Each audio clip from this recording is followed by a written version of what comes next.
व्याख्यान समारोह में पधारे हुए सभी अतिथियों का स्वागत और अभिनंदन है।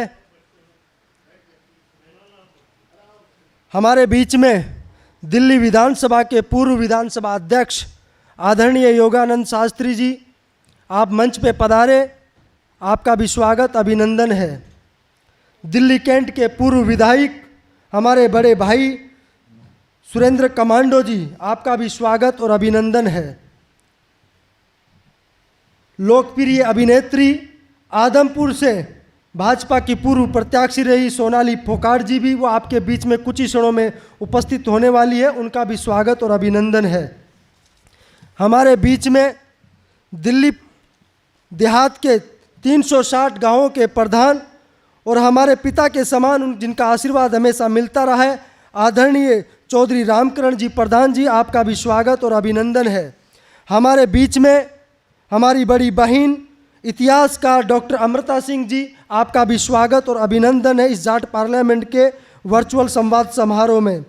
हमारे बीच में कुछ ही देर में जो समाज के लिए जितने भी महापुरुष हुए हैं, उन महापुरुषों पे हमेशा बड़ी शिद्दत और लगन से काम करने वाले हमारे आदरणीय हरपाल सिंह राणा जी, वो भी आपके बीच में उपस्थित हो रहे हैं, उनका भी स्वागत और अभिनंदन है। मंच पर विराजमान सभी अतिथियों को मैं बताना चाहता हूं कि हमारे इतिहास के ऊपर इतना कुछ करने की आवश्यकता है कि अगर दिन रात अगर उन पे काम किया जाए, शायद 365 नहीं 300 साल भी कम पड़ सकते हैं, क्योंकि हमारे इतिहास में अभी तक कुछ किया ही नहीं गया। एक शुरुआत पिछले 5 से 10 सालों में हमने जो शुरुआत करी है, और उस शुरुआत के जो शुरुआती जो लोगों में जो हमारे साथ जुड़ना चाहा और जिन लोगों ने हमारे ऊपर मार्गदर्शन रखा, 13 मई 2018 को इसी नई दिल्ली के विज्ञान भवन में आदरणीय योगानंद शास्त्री जी हमारे बीच में है। उन्होंने हमारे जो वृद्धस्थ हस्त हमारे ऊपर रखा, आशीर्वाद और मार्गदर्शन दिया, उसी मुहिम को आज हम यहाँ तक लेकर आए हैं। और राजा नाहर सिंह जी की जो इतिहास रहा है, उनका गौरवशाली अतीत रहा है, उसके ऊपर ये व्याख्यान समारोह रखा गया है। इस व्याख्यान समारोह के अंदर आप सब लोगों को उनके जीवन के बारे में, उनके इतिहास के बारे में, जो उन्होंने जो क्रांतिकारी कदम रखे हैं, आने वाली युवा पीढ़ियों को उनके क्या सीखना चाहिए, क्या करना चाहिए, उन सब के लिए आप सब लोग मंच के माध्यम से उनके ऊपर बड़ा जिक्र करने वाले हैं। आप सबका अभिनंदन और स्वागत है।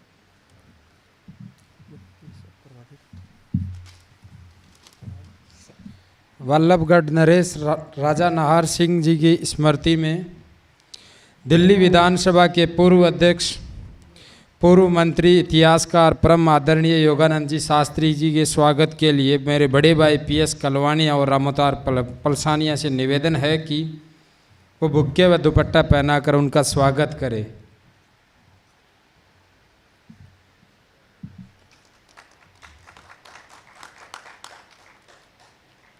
स्वागत की अगली कड़ी में दिल्ली कैंट से पूर्व विधायक, लोकप्रिय नेता कमांडो सुरेंद्र सिंह जी का दुपट्टा व बुक्के पहनाकर स्वागत करें।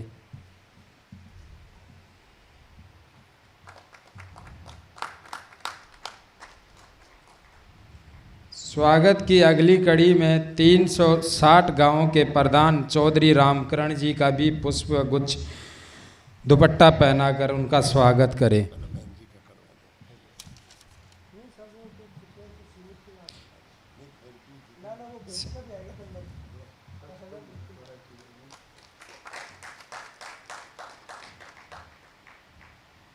राजा नाहर सिंह जी के पारिवारिक संबंध रखने वाले इतिहासकार डॉक्टर अमृता सिंह जी का दुपट्टा व पुष्प गुच्छ कर बैठ करे मेरे बड़े भाई PS कलवानिया और रामोतार पलसानिया जी।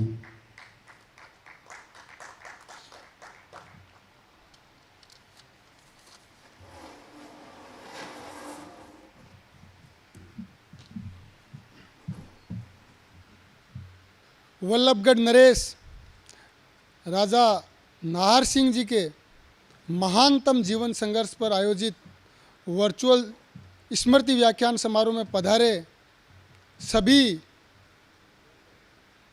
महानुभावों का स्वागत है, अभिनंदन है। और वर्चुअल रूप से जुड़े हुए ऑनलाइन जितने भी इस कार्यक्रम को देखने के लिए शुरू हैं, उनका भी मैं हृदय की गहराई से स्वागत और अभिनंदन करता हूं। उद्बोधन की कड़ी में मैं सबसे पहले 360 गांवों के प्रधान चौधरी रामकर्ण जी से निवेदन करूंगा कि वो आए और अपना उद्बोधन रखें। प्रधान जी।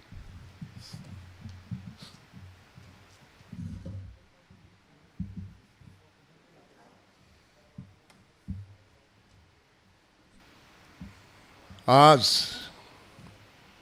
हमारे भाई जिन्होंने ये एक कार्यक्रम राजा नाहर सिंह पर रखा, उसमें आए हुए हमारे बहुत ही सम्मानित माननीय पूर्व दिल्ली सरकार में पूर्व अध्यक्ष श्री योगानंद शास्त्री जी, हमारे दिल्ली सरकार के अंदर एमएलए रहे भाई सुरेंद्र जी, हमारी बहन अमृता सिंह जी, जिन्होंने बहुत ही इस कार्य में आके, हम सोच रहे थे कि भाई कम से कम 33% वाली में कम से कम 5 बुलाए तो 2 तो जरूर आएंगे, लेकिन इन्होंने आके हमारा बहुत अच्छा मनोबल बढ़ाया। राजा नाहर सिंह के ऊपर मेरे भाई राजेंद्र डागर जी, जो दिल्ली प्रदेश के वर्तमान अध्यक्ष हैं, वो सामने बैठे हैं। वो कह रहे थे कि ऐसे प्रोग्राम जो लोग कर रहे हैं उनका एक बहुत ही अच्छा उद्देश्य है, और हमारे ऐसे महान योद्धाओं को, महान राजाओं को, महान परिवारों को, जो आप लोग आज इस सूरजमल स्टेडियम में इस बात को लेकर राजा नाहर सिंह के ऊपर जो बात रखी है, मैं आप सबका बहुत बहुत बहुत बहुत धन्यवाद करता हूं। राजा नाहर सिंह एक ऐसे व्यक्ति थे जो बल्लभगढ़ के अंदर 1857 के अंदर उन्होंने इस लड़ाई के अंदर अपना कदम उठा के और बहुत बड़ा उन्होंने योगदान दिया, और देश के अंदर अपने समाज का जो नाम किया और इतनी मेहनत करी, उनको उन्होंने ऐसी सज़ा उस समय में दी कि 1858 में उनको फांसी के फंदे पर लटका दिया गया। ये बहुत बड़ी उस समय की दुर्घटना थी, लेकिन हमारे समाज के लिए वो एक बहुत बड़े शहीद और एक बहुत बड़े राजा पैदा हुए थे, जिन्होंने अपने शासनकाल में इर्द गिर्द के 300-400 किलोमीटर के अंदर किसी को हानि नहीं होने दी थी। मैं आप सबसे यही उम्मीद रखता हूं कि जैसे राजा नाहर सिंह इस देश के लिए मुसीबत की घड़ी में एक अपना अच्छा कार्य करके गए थे, उनके लिए एक बहुत बड़ा हम सब ने मिलके, और वहाँ एक जो दरियागंज के अंदर जो अपना उनका एक स्थान है जहाँ उनको फांसी टूटी थी, हम हर 9 जनवरी को वहाँ लोगों को लेकर अच्छी तादाद में वहाँ इकट्ठे होते हैं। और मैं आप सबसे ये उम्मीद रखता हूँ कि इस बार 9 जनवरी को कोरोना काल शायद ख़त्म हो जाएगा, नहीं तो सब लोगों को से हम ये उम्मीद रखते हैं कि राजा नाहर सिंह के लिए हर आदमी अपनी शक्ति और ताकत को उनके साथ लगाए, और उनका जो आज बल्लभगढ़ के अंदर जो उनका किला था, जिसके अंदर आज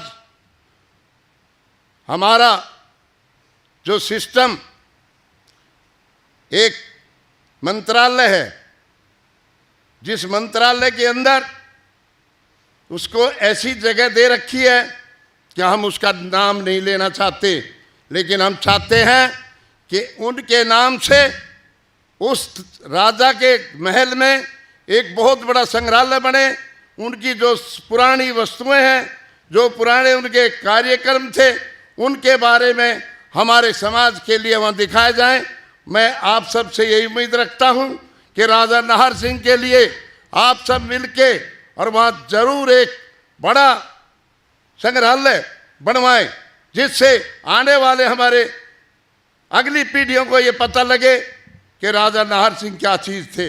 राजा नाहर सिंह एक बहुत बलवान, बहुत उम्मीदवार और बहुत विद्वान ऐसे व्यक्ति थे जिन्होंने अपने कौम के लिए बहुत काम किए और देश के लिए बहुत काम किए। मैं इन्हीं शब्दों के साथ आप सबका बहुत बहुत धन्यवाद करता हूं और दोबारा से अपील करता हूं डॉक्टर साहब से कि डॉक्टर साहब, आपके अंदर भी बहुत शक्ति है कि आप इस जो दरियागंज के पास, चांदनी चौक के पास, और जो वो जगह है जिस पर हम हर साल 9 तारीख को हवन करते हैं, उसके अंदर एक राजा नाहर सिंह की मूर्ति लगे और वहाँ एक बढ़िया स्थान बने जिसको हमारे दिल्ली में आने वाले जैसे लाल किले के पास आकर लाल किला देखते हैं, हमको एक उम्मीद जगनी चाहिए। अगर हम वहाँ जाएं, पता लगे कि राजा नाहर सिंह की मूर्ति पर हम मत्था टेक के आएँ। हमारी यही अपनी कामना है, भगवान से प्रार्थना है कि इन सब को जो आज जिस पद पर बैठे हैं, इनके भी बुद्धि को ठीक करके और ऐसा स्थान हमारे राजा नाहर सिंह के लिए बनवाएं जिससे हम सबको ये प्रेरणा मिले, बच्चों को, आने वालों को प्रेरणा मिले कि अच्छा काम करने वाला कभी मरता नहीं, वो हमेशा शहीद और अमर रहता है। जय हिंद, जय भारत।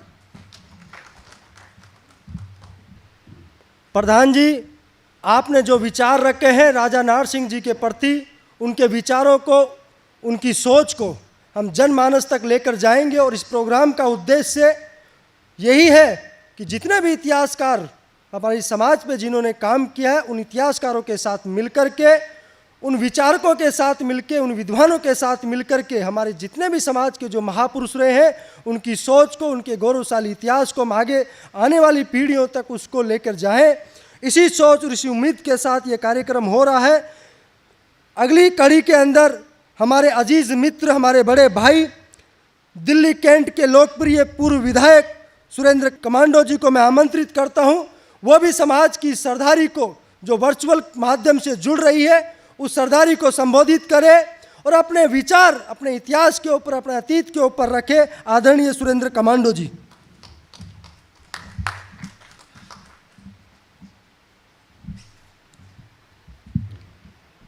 सबसे पहले मैं मंच पर उपस्थित माननीय पूर्व दिल्ली विधानसभा अध्यक्ष योगानंद शास्त्री जी, जो कि दिल्ली की मुखर आवाज़ और दिल्ली की राजनीति के एक अहम योद्धा और जाट बिरादरी के एक पिलर के रूप में जाने जाते हैं, मैं उनको नमन करता हूं, सलूट करता हूं। साथ ही हमारे 360 गांव के प्रधान रामकर्ण जी को भी मैं नमन करता हूं, जो कि दिल्ली ही नहीं, हरियाणा आसपास का जो लोकल इलाका है, जितने भी उनकी प्रधानी के अंदर 360 गांव के अलावा वो राजस्थान, यूपी, उत्तराखंड, हिमाचल और जहाँ भी जाट समाज के उत्थान के कार्य होते हैं, उनमें प्रधान जी बढ़ चढ़कर हिस्सा लेते हैं। उसके लिए प्रधान जी को बार बार सलूट करता हूँ। साथ ही डॉक्टर अमृता सिंह जी, जो राजा नाहर सिंह के वंशक हैं, उनके परिवार के सदस्य के रूप में हमारे साथ मंच पर विराजमान हैं, उनको भी मैं सलूट करता हूँ, नमन करता हूँ। बहन, कोई भी समाज कल्याण का काम हो, कोई भी महिला उत्थान का काम हो, शिक्षा जगत से जुड़ा काम हो, जाट समाज से कोई भी कुरीतियों को लेके या किसी भी कार्यक्रम को लेके बहन बढ़ चढ़कर उसमें हिस्सा लेती हैं। साथ ही पीएस कलमानिया और भाई पलसानिया जी, उनकी टीम को भी मैं सलूट करता हूं कि जिस तरीके से उन्होंने एक नहीं बार बार जो है समाज को चेताने का काम किया है। जाट समाज को लेके बड़े बड़े जो है राजस्थान के अंदर आंदोलन के साथ साथ समाज को आगे बढ़ाने के लिए, किसानों के लिए जिस तरीके से टीम काम कर रही है, उनको भी मैं भाइयों को कोटि कोटि नमन और सलूट करता हूं। साथ ही इस सभागार के अंदर जितने भी महापुरुष उपस्थित हैं, उन सबको भी मैं हृदय की गहराइयों से नमन करता हूं। आज जाट समाज के लोग जो है अपने पुराने इतिहास को किताबों में कुरेद को देखते रहते हैं, क्योंकि जब भी अंग्रेज़ों के समय से लेके उससे पूर्व में भी जो राजा रहे, पूरे हिंदुस्तान के अंदर जाट समाज के राजा चंद राजा रहे। जो राजा हिंदुस्तान के अंदर जाट समाज के रहे, उनका इतिहास एक गौरवशाली इतिहास है। उनमें से एक राजा नाहर सिंह का इतिहास, जो देश को आज़ादी दिलाने में और देश के दुश्मनों अंग्रेज़ों के साथ लड़ने में एक ऐसे वीर योद्धा के तौर पर रहा है कि जिसका जितना गुणगान किया जाए वो कम है। राजा नाहर सिंह का जन्म बल्लभगढ़ के अंदर हुआ। उसके बाद राजा नाहर सिंह लगातार जो है एक के बाद एक ऐसे करतब दिखाते रहे, चाहे वो घुड़सवारी का काम हो, चाहे वो शिक्षा का काम हो। शिक्षा को लेके मैं कहना चाहूँगा, जिस प्रकार राजा नाहर सिंह जी ने शिक्षा प्राप्त की, उनके जो धर्म गुरु रहे, जो उनके शिक्षक रहे, उनके एक शिक्षक जो हिंदू थे पंडित कुलकर्णी, और दूसरे जो उनके शिक्षक थे, गुरु थे मौलवी रहमान खान। तो उन्होंने हिंदू और मुस्लिम दोनों तरह की तालीम हासिल की, जिसके कारण वो एक धर्मनिरपेक्ष राजा के तौर पर जाने गए। तब अंग्रेज़ों के शासन के दौरान राजा नाहर सिंह जी ने गद्दी को 1839 के अंदर संभाला। उस समय राजा नाहर सिंह जी की आयु मात्र 18 साल की आयु थी। उससे पहले लगातार जब राजा नाहर सिंह एक बार शिकार करने गए हुए थे, तो राजा नाहर सिंह ने जो है शेर के साथ जो है ना टकराव किया। जब शेर ने राजा नाहर सिंह के ऊपर हमला किया, तो उस समय जो है उनके साथ गए हुए एक साथी जो गुजर बिरादरी के थे, वो शेर से लड़ते हुए मारे गए। परंतु राजा नाहर सिंह ने जख्मी हालत में होते हुए भी लगातार शेर के साथ लड़ाई जारी रखी, और लास्ट क्षणों में शेर को राजा नाहर सिंह ने मार गिराया। उसके बाद राजा नाहर सिंह का राजा बनाया गया, राज्याभिषेक किया गया। उस समय हिंदू रीति रिवाजों के साथ। उसके बाद जब राजा नाहर सिंह ने पूरे क्षेत्र के अंदर हिंदू, मुस्लिम, सिख, इखाई, अगड़ा, पिछड़ा, गरीब सबको एक साथ लेके चलने का काम किया, साथ ही किसानों के ऊपर एक बेहतरीन तरीके से काम किया, जिससे जो है किसानों को उस सहयोग मिला। किसानों को तरह तरह की आधुनिकीकरण उस समय किया गया। क्षेत्र के अंदर कोई दीन दुखी, कोई गरीब भूखा ना सोए। राजा नाहर सिंह ने अपनी उत्तर से लेके दक्षिण तक और दक्षिण से पूर्व पश्चिम सभी दिशाओं में अपने साथियों के साथ दौरे किए। जहां गरीबों को जिस तरह की भी आवश्यकता रही, उसके साम्राज्य के अंदर कोई कभी भूखा नहीं सोता था, कभी किसी गरीब को सताया नहीं जाता था। उसके साथ साथ उन्होंने महिलाओं के उत्थान के लिए भी अनेकों कार्य किए, अनेकों रीति रिवाज नए तरीके से बनाए और अपना जो साम्राज्य था उस साम्राज्य की एक ऐसी मिसाल पेश की, दिल्ली से लेके और आगरा तक राजा नाहर सिंह का परचम लगातार लहराता रहा। आखिरी समय जब अंग्रेज़ों के खिलाफ आंदोलन की मुहिम शुरू की, उस समय राजा नाहर सिंह जी ने एक आगरा के अंदर मीटिंग रुकवाई जिसमें अनेकों राजाओं ने भाग लिया, अनेकों देश के जो क्रांतिकारी थे, जो सैनिक थे, उन सबको एकत्रित वहाँ किया गया। उस समय देश को अंग्रेज़ों की तानाशाही से आज़ाद करने के लिए निर्णय लिया गया, जिस निर्णय के अंदर राजा नाहर सिंह को सर्वोपरि उस युद्ध, उस आंदोलन की बागडोर संभालने का जिम्मा दिया गया।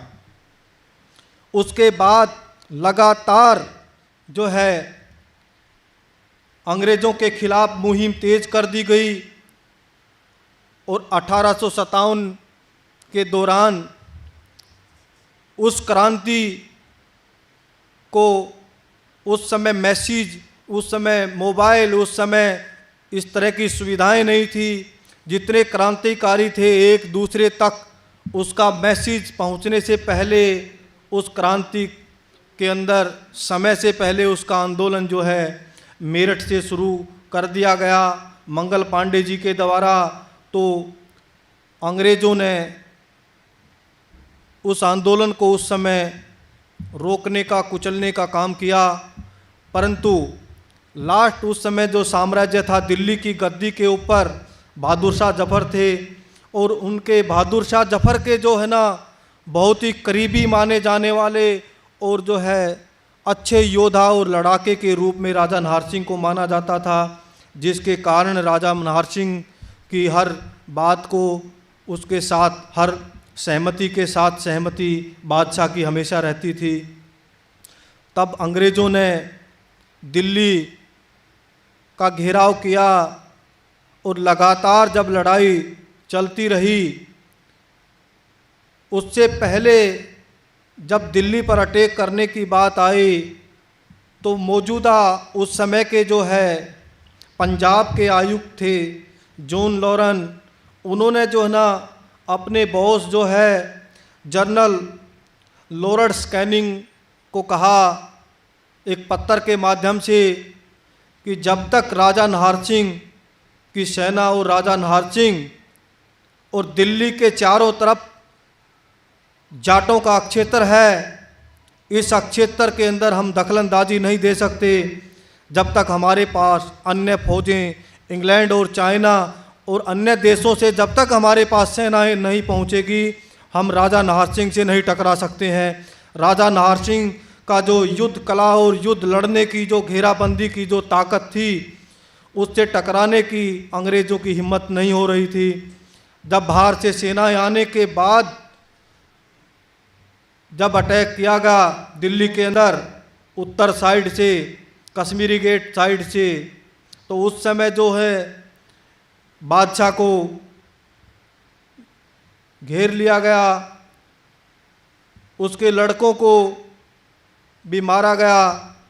पर उस दौरान जो है राजा नाहर सिंह ने पूरी जाट सरदारी को इकट्ठा किया और 30,000 से ज़्यादा जाट योद्धा, जाट युवा राजा नाहर सिंह की फौज के साथ खड़े हुए। जो आम किसान था, आम जवान था, जिस तरीके से जाट सरदारी के अंदर 12 देसोरी 360 इस तरीके से गांव में बांटा गया है, तो गांव के प्रधानों ने और सब लोगों ने साथ जुटकर दिल्ली का घेराव किया और लगातार घेराव करे रखा। उसके बाद अंग्रेज़ों ने एक संधि के तहत कहा गया, ठीक है, हम राजा जो बादशाह है उसको नहीं मारेंगे, आप जो है घेराव को हटा दीजिए। उसके बाद जो है दिल्ली का घेराव राजा नाहर सिंह जी ने हटाया और बल्लमगढ़ की तरफ कूच कर गए।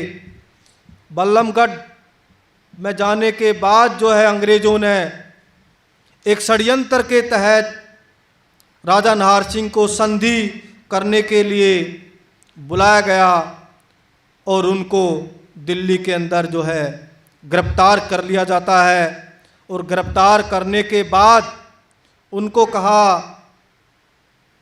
उस समय के जो जनरल थे, जनरल हेडॉन, उन्होंने कहा कि आप माफ़ी मांग लो, आप गलती मांग लो, जो भी आपने ब्रिटिश सरकार का नुकसान किया है आपको ब्रिटिश सरकार माफ़ कर देगी। परंतु वो वीर योद्धा सच्चा सपूत जो भारत माता का, उन्होंने कहा मैं माफ़ी नहीं मांगूंगा, चाहे मुझे अपना एक एक अंग बलिदान करना पड़े, इस मातृभूमि की मिट्टी के अंदर मैं मिलने को तैयार हूँ। और ये हमारी अपनी आज़ादी की अपनी लड़ाई है, इस लड़ाई को हम आखिरी क्षण तक लड़ते रहेंगे। एक राजा नाहर सिंह मारा जाएगा तो 100 राजा नाहर सिंह खड़े होंगे। उसके बाद अंग्रेज़ों ने 9 जनवरी 1957 को चांदनी चौक के ऊपर जो फव्वारा चौक है, उस फव्वारा चौक के वहाँ फांसी तोड़ दिया गया। आज जब हिंदुस्तान के इतने बड़े महान योद्धा, जिसने सबसे पहले 1857 की क्रांति के अंदर सबसे पहले राजा, जो सबसे आगे, जो अपनी मियान से तलवार निकाल कर आगे बढ़ने वाले योद्धा का इतिहास आज किताबों में देखते हैं तो ढूंढने को नहीं मिलता। इसका एक ही कारण है कि उस समय के जो इतिहासकार थे वो कोई भी जाट बिरादरी से, अक्षत्रिय बिरादरी के कोई लड़ाका योद्धा, ऐसा पत्रकार, ऐसा बुक, ऐसी किताब उस समय लिखी नहीं गई। और साथ ही जिन्होंने अंग्रेज़ों के खिलाफ लड़ाई लड़ी 1857 से लेके 1947 तक अंग्रेज़ों का शासन रहा, तो अंग्रेज़ों ने कभी चाहा नहीं कि ऐसे महाराजा, ऐसे वीर योद्धा का इतिहास अगर जनता के सामने या दुनिया के अंदर जाएगा तो इससे जो जाट बिरादरी, जो एक ये बिरादरी ही नहीं, ये एक ऐसा पंथ, एक ऐसा समाज है जो भारत माता के अंदर ही नहीं, पूरी दुनिया के अंदर जहाँ जहाँ भी जाट बिरादरी के लोग हैं वो मेहनती हैं, धरती माता का सीना चीर कर जो ना सोना उगाने वाले और अपनी रक्षा के लिए हथियार उठाने वाली बिरादरी के लोग हैं। इसलिए इनका इतिहास किताबों में नहीं, कहीं नहीं, लिखना नहीं, तो लगभग 100 सालों तक अंग्रेज़ों ने उस इतिहास को दबा के रखा।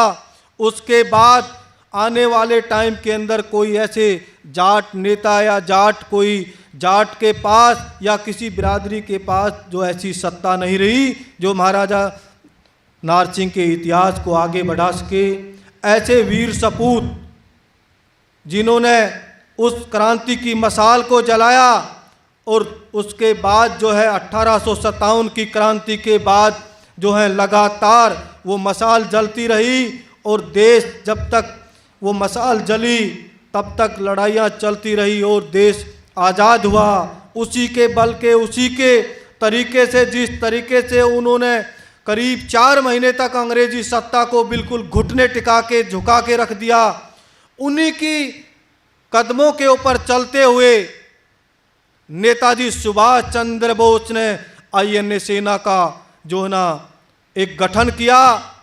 उन्होंने वहीं से सीख लिया जो राजा नाहर सिंह ने जिस तरह से अंग्रेज़ों को खलबली मचा दी थी, अंग्रेज़ों के घुटने टिका दिए थे, तो अंग्रेज़ों को कमज़ोर कोई कर सकता, अंग्रेज़ों से आज़ादी मिल सकती है तो तभी मिल सकती है, लड़के आज़ादी मिल सकती है, बगैर लड़े आज़ादी नहीं मिल सकती।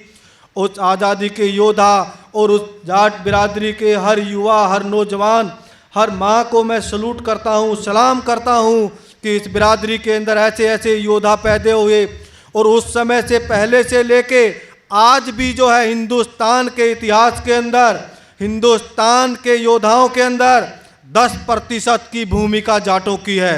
चाहे वो कारगिल का युद्ध हो, चाहे 26/11 का युद्ध हो, चाहे पाकिस्तान का युद्ध हो, चाहे चाइना के साथ युद्ध हो, हिंदुस्तान की मातृभूमि की रक्षा के लिए जाट वीर सपूतों ने जो कदम बढ़ाए हैं वो कदम पीछे नहीं हटे। इसलिए मैं सबसे निवेदन करना चाहूँगा कि ऐसे सूरवीर का, ऐसे योद्धा का जहाँ भी हो, जितना भी हम गुणगान कर सकते हैं, वो ऐसे हमारे पहले क्रांतिकारी रहे हैं जिनको पूरा देश, पूरी दुनिया सलूट करती है। मैं राजा नाहर सिंह जी को अपने हृदय से, दिल की गहराइयों से उनको सलूट करता हूँ। और मैं भी उस समय अगर उनकी सेना के अंदर होता, उनका सिपाही होता, तो मेरा भी सीना जरूर चौड़ा होता, जरूर फख्र होता कि मैं ऐसे योद्धा की सेना में रहा।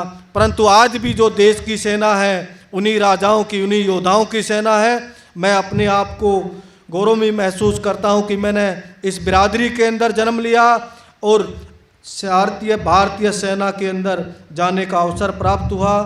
मैं इन्हीं शब्दों के साथ एक बार फिर सभी को, मंच पर उपस्थित महानुभाव और साथ में सभागार के अंदर सभी लोगों को और पूरी टीम को, कलसानिया जी और पलसानिया जी की टीम को मैं सलूट करता हूं। भारत माता की जय के साथ मैं अपनी वाणी को विराम दूंगा। मेरे साथ जोरदार नारा लगाएंगे, भारत माता की, भारत माता की, भारत माता की। जय हिंद, जय भारत। बहुत बहुत धन्यवाद भाई साहब। मैं संबोधन की अगली कड़ी में राजा नाहर सिंह जी के इतिहास पर अपनी कलम से पुस्तक लिखने वाली इतिहासकार परम आदरणीय डॉक्टर अमृता सिंह जी से निवेदन करूंगा कि वो आए और महाराजा नाहर सिंह जी के इतिहास पर अपना उद्बोधन रखें।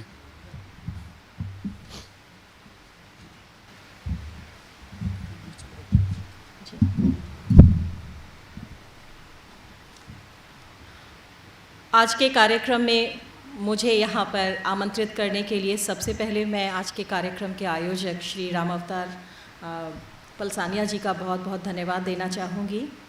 मंच पर आसीन परम आदरणीय श्री योगानंद शास्त्री जी, कमांडो सुरेंद्र सिंह जी, चौधरी रामकरण सिंह जी, श्रीमती सोनाली फोगाट जी, आप सभी का मैं हार्दिक अभिनंदन करती हूँ। और इस कार्यक्रम के आयोजकों को मैं दिल की गहराइयों से बहुत बहुत धन्यवाद देना चाहती हूँ कि एक गुमनाम शहीद राजा नाहर सिंह, जिनके ऊपर मैंने पुस्तक लिखी थी 2017 में, 1857 की जंग आज़ादी का गुमनाम शहीद राजा नाहर सिंह, उनकी शहादत को जन जन तक लाने के लिए ये जो आज कार्यक्रम आपने आयोजित किया है, इसके लिए आप साधुवाद के पात्र हैं। ये पुस्तक मैंने जो लिखी, इसकी प्रेरणा मुझे अपने स्वर्गीय नाना जी, स्वर्गीय चौधरी जसवंत सिंह जी, जो अवकाश प्राप्त कैनाल मजिस्ट्रेट थे, उनसे मिली। उन्होंने एक पुस्तक लिखी थी 1857 की जनक्रांति के महान योद्धा राजा नाहर सिंह। ये पुस्तक, मैं एक छोटी सी बालिका थी उस समय, लगभग मेरी आयु 5 या 6 वर्ष रही होगी, तो बहुत छोटी छोटी पुस्तिकाएं उन्होंने लिखी थी। लगभग 300 प्रतियां उन्होंने इसकी प्रकाशित कराई थीं। और वो चाहते थे कि हर कोई व्यक्ति राजा नाहर सिंह की शहादत के विषय में जाने, और विशेषकर जो हमारा युवा वर्ग है वो इनके असीम पराक्रम और ब्रिटिश हुकूमत से लोहा लेने के उनके जज्बात को जाने और उससे प्रेरणा ले। यद्यपि मेरे नाना जी उस समय काफ़ी बुज़ुर्ग थे, लगभग उस समय उनकी आयु 75-76 वर्ष थी, और एक छोटी बालिका के रूप में मैंने कौतूहलवश वो पुस्तिका अपने पास संभाल के रख ली। उस समय मैं बहुत ज़्यादा नहीं जान पाई कि राजा नाहर सिंह कौन थे, सिर्फ इतना पता था कि इन्होंने अंग्रेज़ों के ख़िलाफ़ एक लड़ाई लड़ी थी। समय बीता, मैं बड़ी हुई, मेरा विवाह भी हो गया, और वो पुस्तक मेरे साथ साथ मेरी किताबों के साथ साथ मैं सिविल सर्विसेज की तैयारी कर रही थी, तो वो किताब मेरे ससुराल तक आ गई। एक दिन जब मैं पुरानी किताबों की सफाई कर रही थी, वो छोटी सी पुस्तिका मुझे मिली। हालांकि तब तक मेरे नाना जी दिवंगत हो चुके थे। पुस्तक को मैंने पढ़ा, और अब चूँकि मैं इतिहास में भी रुचि रखती थी, डॉक्टरेट भी कर चुकी थी। तो उसको जब मैंने पढ़ा तो मैंने देखा कि ये बहुत अनूठी कहानी है।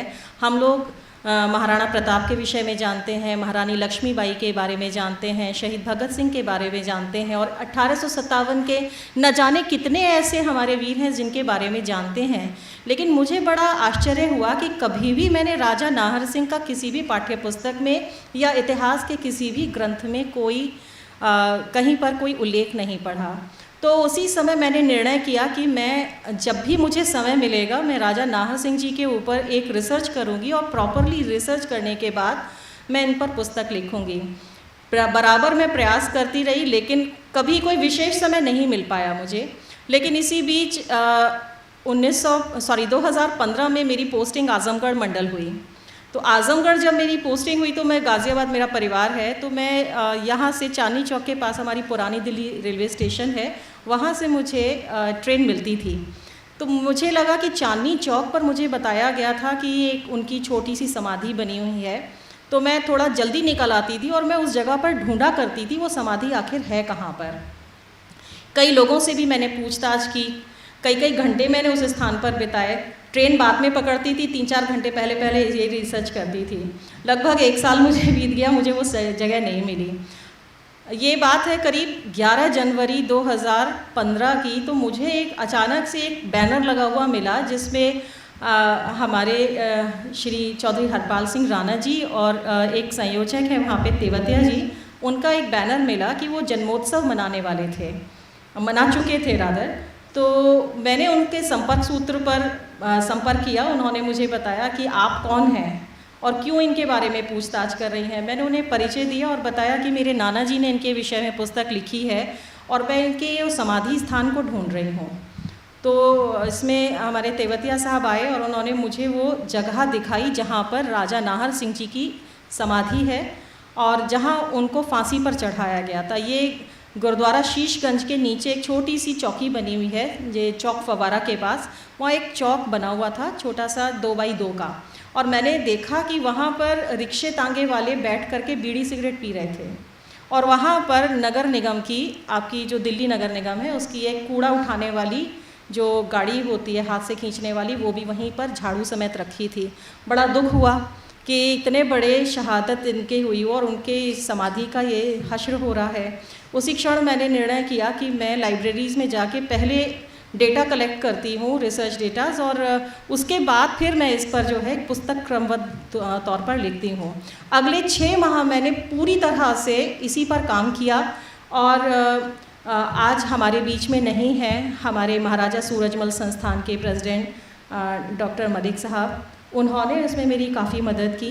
एसपी मलिक साहब ने मुझे लाइब्रेरी तक यहाँ एक्सेस दी और यहाँ पे कुछ पुस्तकें मुझे मिली जिन पुस्तकों के रेफरेंसेस लेकर और हमारी दिल्ली संग्रहालय से कुछ पुस्तकों के रेफरेंसेस लेकर और हमारे नेशनल म्यूज़ियम के कुछ पुस्तकों के रेफरेंसेस लेकर मैंने इस पुस्तक की रचना की। हालांकि ये पुस्तक जो प्रेजेंट फॉर्म में है, अभी मैं सर को बता रही थी कि ये बहुत रिसर्च बेस्ड है। तो मेरी माता जी ने जब इस पुस्तक को पढ़ा उन्होंने कहा ये ऑथेंटिक तो बहुत है लेकिन ये रुचिकर उतनी नहीं है। युवा जो आज का सुधी पाठक है उसको एक रुचिकर कथा चाहिए। तो मैं इस क्रम में भी लगी हूँ कि एक रुचिकर फॉर्म में जिसमें हमारे तथ्यों के साथ भी छेड़छाड़ ना हो पाए और पूरी तरह से एक पुस्तक हमारे युवा वर्ग के सामने आए, उसको पढ़ें, उनसे प्रेरणा लें। चूँकि मेरे पूर्व वक्ता कमांडो सुरेंद्र सिंह जी ने बहुत विस्तार पूर्वक हमें राजा नाहर सिंह जी के विषय में बताया है, तो मैं आप लोगों का बहुत ज़्यादा समय नहीं लूँगी। संक्षेप में मैं राजा नाहर सिंह जी के विषय में आपको बताना चाहूँगी। एक शेर के साथ मैं शुरुआत करती हूँ।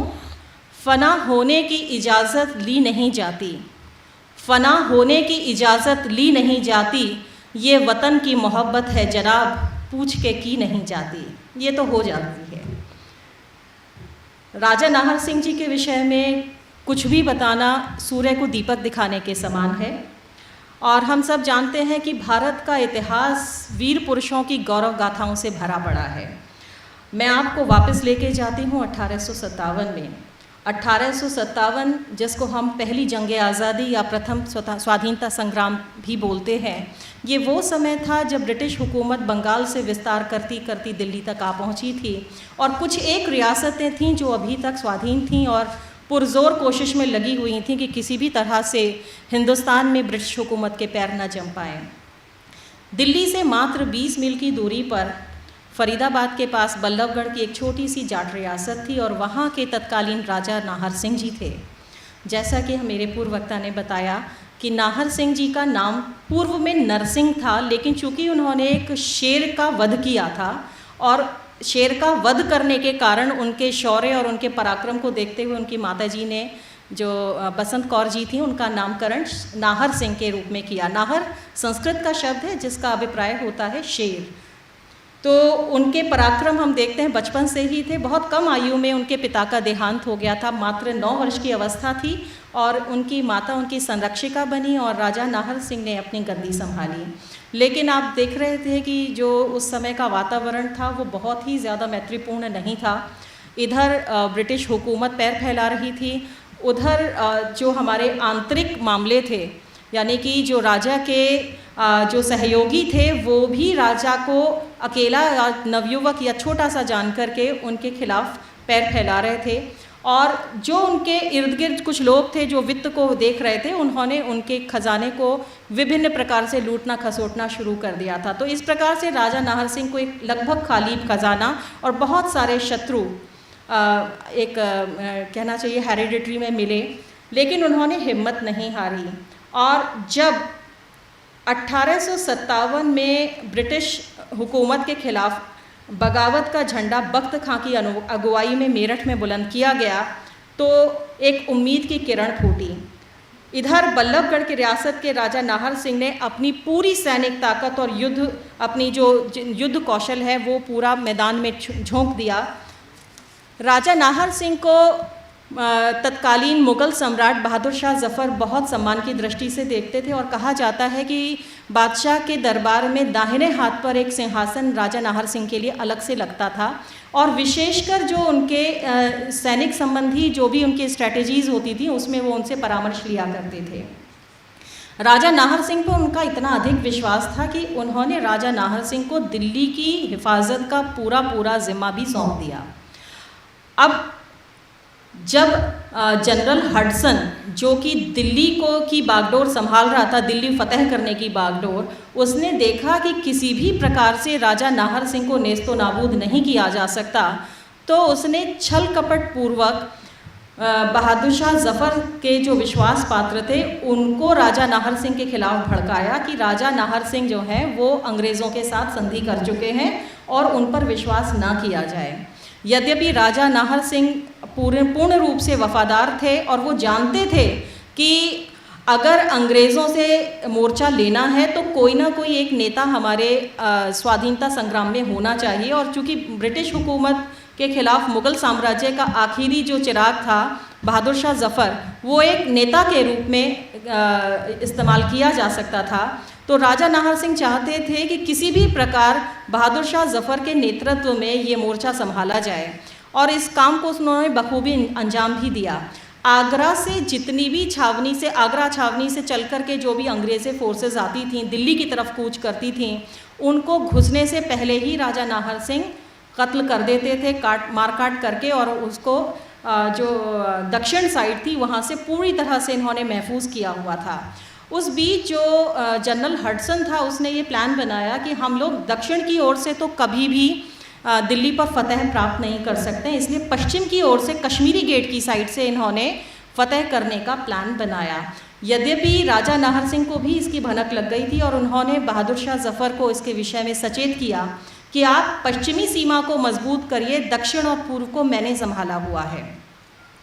बहादुर शाह ज़फ़र कुछ कान के कच्चे थे, उन्होंने एक मुस्लिम सेनापति को पश्चिम की बागडोर यानी कि कश्मीरी गेट साइड की बागडोर दे दी, लेकिन वो चूँकि पहले से ही अंग्रेज़ों से मिले हुए थे तो उन्होंने कश्मीरी गेट का जो द्वार था वो खोल दिया और ब्रिटिश हुकूमत जो थी, ब्रिटिश सेनाएँ जो थी, वो उस ओर से दिल्ली में एंटर हो गई। तो ये आप देखें कि पूरी तरह प्रयास करने के बावजूद भी उस युवा राजा को दिन रात मेहनत करने के बाद भी कहीं छल पूर्वक उनके साथ दगा की गई और इधर ब्रिटिश हुकूमत का परचम लहराया लाल किले पर, बहादुर शाह ज़फ़र के जो पोते थे उनको खूनी दरवाजे पर फांसी दी गई। इधर राजा नाहर सिंह को दबाने के लिए अंग्रेज़ी हुकूमत ने सफ़ेद झंडा दिखाया और ये कहा कि बादशाह और अंग्रेज़ों के बीच में संधि हो गई है और उनके गवाह के रूप में राजा नाहर सिंह को आना है। भोले राजा उनकी बातों में आ गए और अपने कुछ विश्वास पात्र सैनिकों को लेकर के बदरपुर साइड से ये गवाह बनने के लिए आए, लेकिन वो ये नहीं जानते थे कि ये हडसन की एक चाल थी। हडसन ने उन्हें बदरपुर के पास एक युद्ध में गिरफ्तार किया। यद्यपि राजा नाहर सिंह बड़ी वीरतापूर्वक लड़े, लेकिन कहाँ 8 सैनिक और कहाँ पूरी ब्रिटिश फोर्स, उनको छलपूर्वक बंदी बनाया गया। मिलिट्री कमीशन गठित करके उनके ऊपर एक मुकदमा चलाया गया। उस समय उनके 2 और विश्वास पात्र उनके साथ थे, गुलाब सिंह सैनी और भूरा सिंह। मिलिट्री कमीशन ने झूठे आरोप लगा कर के राजा नाहर सिंह पर ये आरोप लगाया कि इन्होंने अंग्रेज़ सैनिकों की जो पत्नियां हैं और बच्चे हैं उनको भी मौत के घाट उतारा है, जबकि ये सरासर झूठ था, क्योंकि राजा नाहर सिंह निहत्थे बच्चों और निहत्थे महिलाओं पर कभी हाथ नहीं उठाते थे। लेकिन झूठे आरोप लगा करके ब्रिटिश मिलिट्री कमीशन ने उनको दोषी ठहराया और उनको दिन मुकर्रर किया गया 9 जनवरी 1858 का कि चांदनी चौक पर इनको फांसी की सज़ा दे दी जाए। फांसी से चंद लम्हे पहले हडसन ने उनके सामने प्रस्ताव रखा कि यदि आप थोड़ा झुक जाएं और अंग्रेज़ों के साथ हाथ मिला लें तो हम आपको जीवन दान दे सकते हैं और आपकी रियासत भी आपको लौटा देंगे। लेकिन परम पराक्रमी राजा और परम स्वाभिमानी राजा नाहर सिंह को ये मंजूर नहीं था। उन्होंने इस प्रस्ताव को ठुकराते हुए कहा, बुलंद आवाज़ में कहा कि मैं चाहता हूँ कि मुझे फांसी दी जाए और मैं चाहता हूँ कि ये चिंगारी आगे चलकर एक बड़ी ज्वाला के रूप में स्थापित हो और आगे आने वाली युवा पीढ़ी ये जाने कि राजा नाहर सिंह मरते दम तक नहीं झुका और मैं आज इसी क्षण अपना जीवन बलिदान करने के लिए तैयार हूँ। जब हडसन ने देखा कि नाहर सिंह झुकने के लिए तैयार नहीं है तो उनको फांसी की सज़ा दी गई और इस प्रकार वो अपने विश्वास पात्र भूरा सिंह और खुशहाल सिंह सैनी के साथ फांसी के फंदे पर लटका दिए गए। और विडंबना देखिए कि उनका जो मृत शरीर था वो भी उनके परिवार को नहीं लौटाया गया, क्योंकि वो मुस्लिम और हिंदू दोनों संप्रदायों में इतने प्रसिद्ध और लोकप्रिय थे कि अंग्रेज़ों को डर था कि यदि ये मृत शरीर देख लिया तो ऐसा ना हो कि जो उनकी प्रजा है वो भड़क कर शोला बन जाए और ब्रिटिश हुकूमत के पांव उखाड़ दे। इसीलिए अलग से अलग राजा नाहर सिंह के जो बॉडी थी उसको कहीं पर, आज तक उस जगह का नहीं पता चल पाया है, कहीं पर उसको दफना दिया गया और राजा नाहर सिंह का एक सिंबॉलिक डमी बना करके गंगा के किनारे पर उनका दाह संस्कार बल्लभगढ़ के राजपुरोहित द्वारा किया गया। तो आप देखिए कि मरते दम तक जो हिंदू रीति रिवाज से जिनका अंतिम संस्कार ना हो पाए, इससे बड़ा क्या दुखदायी कारण हो सकता है। उनकी रियासत छीन ली गई, उनकी रियासत को नीलाम किया गया। लेकिन एक अच्छी बात ये थी कि वो जो नीलामी का अखबार था वो कलकत्ता में उनके दामाद साहब जो महाराजा फरीदकोट के पुत्र थे उनके एक विश्वास पात्र ने पढ़ा। फिर उनके दामाद ने ही उस नीलामी पर बड़ी बोली लगाकर अपने ससुर की संपत्ति को बचाया। लेकिन मेरा सब कुछ जानकर के यही कहना है कि इतने बड़े बड़े बलिदान देने वाले राजा नाहर सिंह का नाम आज भी पाठ्य पुस्तकों में नहीं है। मैं आप सभी से अनुरोध करूंगी कि कृपया करके कम से कम एक चैप्टर एनसीईआरटी की बुक्स में या इवन हरियाणा गवर्नमेंट की जो पाठ्य पुस्तकें हैं, क्योंकि हरियाणा के सपूत थे वहाँ भी नहीं है, इतिहास में एक कम से कम चैप्टर उनका होना चाहिए। इन्हीं शब्दों के साथ मैं अपनी वाणी को विराम देती हूँ और एक आखिरी शेर मैं राजा नाहर सिंह जी के विषय में पढ़ना चाहूँगी। दिल से निकलेगी ना मरकर भी वतन की उल्फत, दिल से निकलेगी ना मरकर भी वतन की उल्फत, मेरी मिट्टी से भी खुशबुए वफा आएगी। जय हिंद, जय भारत। हमारे बीच में आदमपुर विधानसभा क्षेत्र की पूर्व प्रत्याशी लोकप्रिय अभिनेत्री हमारी बड़ी बहन सोनाली पोकार जी कार्यक्रम में पधार चुकी है। उनको मैं आमंत्रित करता हूं कि वो मंच पर आए और इस इंटरनेशनल जाट पार्लियामेंट के वर्चुअल संवाद समारोह में शरीक हुए। आदरणीय हमारी बड़ी बहन सोनाली फोगाट जी। स्वागत की कड़ी में लोकप्रिय अभिनेत्री आदमपुर हरियाणा विधानसभा के प्रत्याशी रही सोनाली जी फोगाट जी का दुपट्टा व बुके बैठकर मेरे बड़े भाई पीएस कलवाणिया रामोतार पलसानिया से निवेदन है कि उनका सम्मान करें।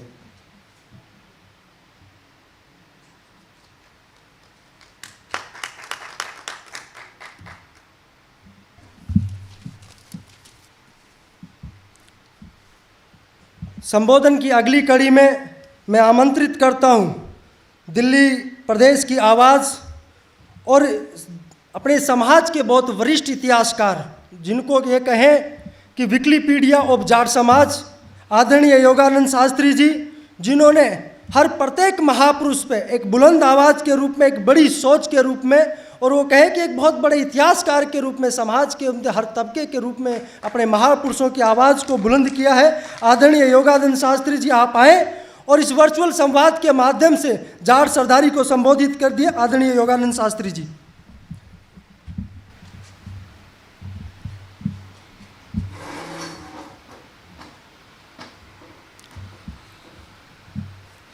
आदरणीय बहन डॉक्टर अमृता सिंह जी, हमारे छोटे भाई सम्माननीय सुरेंद्र कमाडो साहब, 360 के प्रधान माननीय चौधरी रामकरण जी, हमारी बहन सोनाली फोगाट जी, बहनों और भाइयों, सबसे पहले मैं एक बार आप सब से प्रार्थना करूंगा कि हमारे ये दोनों नौजवान भाई, जिन्होंने जाटों के इतिहास को एकत्रित करने के लिए बीड़ा उठाया है, उनके लिए एक बार ज़ोरदार तालियां बजाइए।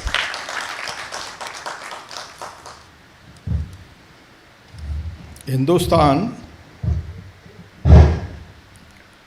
पर जितने आक्रमण हुए हैं, दुनिया में शायद और किसी देश पर उतने आक्रमण नहीं हुए। अलेक्जेंडर से लेकर, सिकंदर महान से लेकर 1857 तक का इतिहास हमारा जहाँ गौरवपूर्ण रहा, वहाँ साथ में रक्त रंजित भी रहा। सिकंदर के बाद पार्थियंस आए, सेथियंस आए, कुषाण आए, हूण आए, और उसके बाद मोहम्मद गजनवी आए, मोहम्मद गौरी आए, खिलजी, तुगलक, सैयद सब आए। इनमें अनेक ऐसे थे जो हिंदुस्तान को लूटने के लिए आए। मोहम्मद गौरी या मोहम्मद गजनवी यहाँ राज करने के लिए नहीं आए थे, क्योंकि हमारा देश सोने की चिड़िया कहलाता था, और था इसलिए आए थे कि उस हिंदुस्तान को लूटना है। यहाँ के लोगों ने उनका मुकाबला किया, और यदि मैं कहूँ तो यह अतिशयोक्ति नहीं होगी कि जाटों ने मुकाबला किया। मोहम्मद गौरी को और मोहम्मद गजनवी को, दोनों को खोखर गोत्र के जाटों ने हराया। रोहतक के पास खोखरा कोट है। मोहम्मद गौरी को 2 बार वहाँ लूटा, हराया, और मोहम्मद गजनवी को पेशावर के पास खोखरों ने हराया। आपको एक नई बात मैं बतलाऊं कि खोखर गोत्र के लोग, जिनको हम पंजाबी कहते हैं, पंजाबी भाई, उनमें भी हैं। वो वहाँ पर खुखरायण कहलाते हैं। 10 हैं, जिनमें कोहली, सहानी, आनंद, सब्रवाल, घई आदि आदि 10 हैं। वो सब के सब जाट हैं। हम उनको पंजाबी कह देते हैं इसलिए कि वो पंजाब से आए हैं। उसके बाद यहाँ पर 1526 के बाद मुगल आए। पानीपत की पहली लड़ाई हुई 1556 में। उसके बाद का इतिहास आप सब जानते हैं। महाराजा सूरजमल और महाराजा नाहर सिंह हमारे 2 बड़े राजा हुए। उससे पहले हमारे यहाँ गणतंत्र था, और वो गणतंत्र अफ़गानिस्तान, ईरान से लेकर और हरिद्वार तक था, वहाँ तक सब जाटों का राज्य होता था। एक बहुत बड़े इतिहासकार हुए हैं अलेक्जेंडर जनरल कनिंघम। उन्होंने तक्षशिला की खुदाई कराई, बरहुत की खुदाई कराई, और उन्होंने ये लिखा कि बहावलपुर के पास जो जोहियावार इलाका है उसमें योधे बसते थे। योधे से मतलब था जाट का, और वहाँ से यहाँ तक सब के सब आपके हमारे समाज के लोग थे। ये बात अलग है कि हम उनके इतिहास को नहीं जानते हैं, ये दुर्भाग्य की बात है। योधेओं ने पुराने ज़माने में बहुत सारी लड़ाइयाँ लड़ी। एक बार मैंने इस पर एक लेख लिखा था, तो अलीगढ़ के पास के एक लोध एडवोकेट ने मुझे लिखा कि हम भी योधे हैं। अलीगढ़ के पास ज़्यादातर लोध लोग हैं, कल्याण सिंह जी भी लोध ही हैं, वो भी आपके अंदर से हैं। इस दिशा में अधिक न बोलते हुए मैं कट शॉर्ट करता हूँ, आपको ले आता हूँ 1857 में। 1857 का जो स्वतंत्रता संग्राम हुआ उसको कुछ लोग सैनिक विद्रोह भी कहते हैं, और इसलिए कहते हैं कि इसकी चिंगारी सबसे पहले सेना में फूटी। बहादुर शाह जफर, महारानी लक्ष्मीबाई, तात्या टोपे, नाना फडणवीस और राजा नाहर सिंह, इन सब ने बैठ कर के एक स्कीम बनाई थी, और स्कीम ये थी कि हमारे स्वयंसेवक पूरे हिंदुस्तान में जाएंगे, उनके एक हाथ में सूखी रोटी होगी और दूसरे हाथ में कमल का फूल होगा। वो हर गांव में जाकर, हर शहर में जाकर लोगों को इकट्ठा करेंगे और उनको बताएंगे, देखिए अंग्रेज़ों ने हमारा इतना ज़बरदस्त शोषण कर लिया है कि हमें सूखी रोटी भी नसीब नहीं होती है। ये कहने के बाद लोगों को ये कहेंगे हमारे स्वयंसेवक कि आप यदि आज़ादी की जंग में शरीक हों तो हम आज़ाद हो जाएंगे और हमारा देश प्रॉस्पर होगा और फूल की तरह खिलेगा। सबसे हाथ उठवाते थे, सब हाथ उठाते थे जंग आज़ादी में शरीक होने के लिए। उस गांव से दूसरे गांव, दूसरे से तीसरे, चौथे, इस तरह से जिस गांव में हमारे स्वयंसेवक जाते थे उससे अगले गांव में उस गांव के लोग बड़ी तादाद में साथ जा कर के उनको छोड़ के आते थे सम्मानपूर्वक। एक दिन तय कर रखा था क्रांति का कि उस दिन पूरे हिंदुस्तान में क्रांति करनी है। लेकिन दुर्भाग्य क्या हुआ, हम मंगल पांडे को शहीद मानते हैं, बड़ा गौरव भी देते हैं, लेकिन मंगल पांडे से भूल ये हुई कि जो तारीख तय की गई थी उससे बहुत पहले 10 मई 1857 को बैरकपुर में मंगल पांडे ने गोली चला दी। और गोली इसलिए चलाई कि हमारे सैनिकों को जो कारतूस दिए जाते थे उन कारतूसों में अफवाह ये फैलाई गई कि इन कारतूसों में गाय और सूअर की चर्बी लगी हुई है। इसलिए हिंदू और मुस्लिम दोनों तरह के लोगों ने विद्रोह कर दिया। मंगल पांडे ने कई अंग्रेज ऑफिसर मार दिए और वहाँ की देखा देखी मेरठ में भी सैनिकों ने विद्रोह कर दिया, अंबाला में भी विद्रोह कर दिया। और मेरठ में उस समय राव तुलाराम जी के भाई राव गोपाल राव मेयर थे। मेयर होते हुए उन्होंने सेना की एक टुकड़ी का नेतृत्व किया और वो दिल्ली आ गए।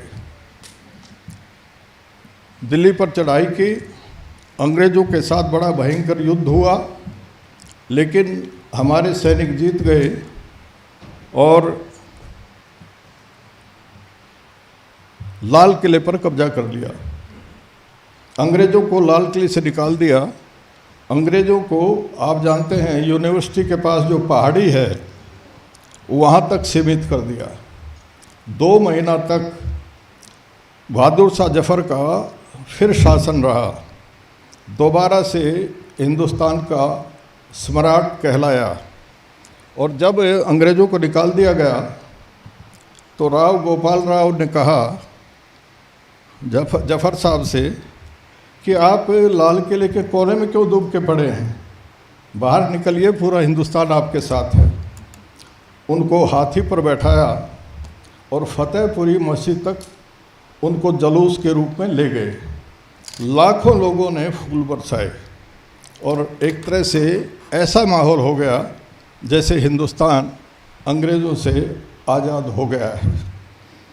लेकिन दुर्भाग्य ये हुआ कि हमारे अपने कई राजाओं ने हमें राजा नाहर सिंह जी को क्यों पूजा करते हैं, क्यों उनका नाम लेते हैं, क्यों उनके लिए उत्सव मनाते हैं? इसलिए कि राजा नाहर सिंह अकेले ऐसे राजा थे और दूसरे राव तुलाराम ऐसे राजा थे जिन्होंने स्वतंत्रता की अलख का साथ दिया। और कोई हिंदू राजा नहीं आया था, बल्कि उल्टा ये हुआ कि जब अम्बाला से दिल्ली आने के लिए सेना की टुकड़ी चली और पंजाब होते हुए आना चाहती थी, तो पंजाब के कई राजाओं ने रास्ता रोक दिया। वो नहीं पहुंच पाए दिल्ली तक। यदि पहुंच जाते तो अंग्रेज़ दोबारा से कब्जा नहीं कर सकते थे। 2 महीने जब हो गए तो पंजाब के ही 3 राजाओं ने, नाम नहीं ले रहा हूँ, पंजाब के ही 3 राजाओं ने अपनी कुमक भेज दी अंग्रेज़ों का साथ देने के लिए, और उस कुमक ने फिर से अंग्रेज़ों का कब्जा लाल किला पर करा दिया। बहादुर शाह जफ़र रात के अंधेरे में छिप करके भागे और वो आकर के निजामुद्दीन के हुमायूं टोंब में छिप गए।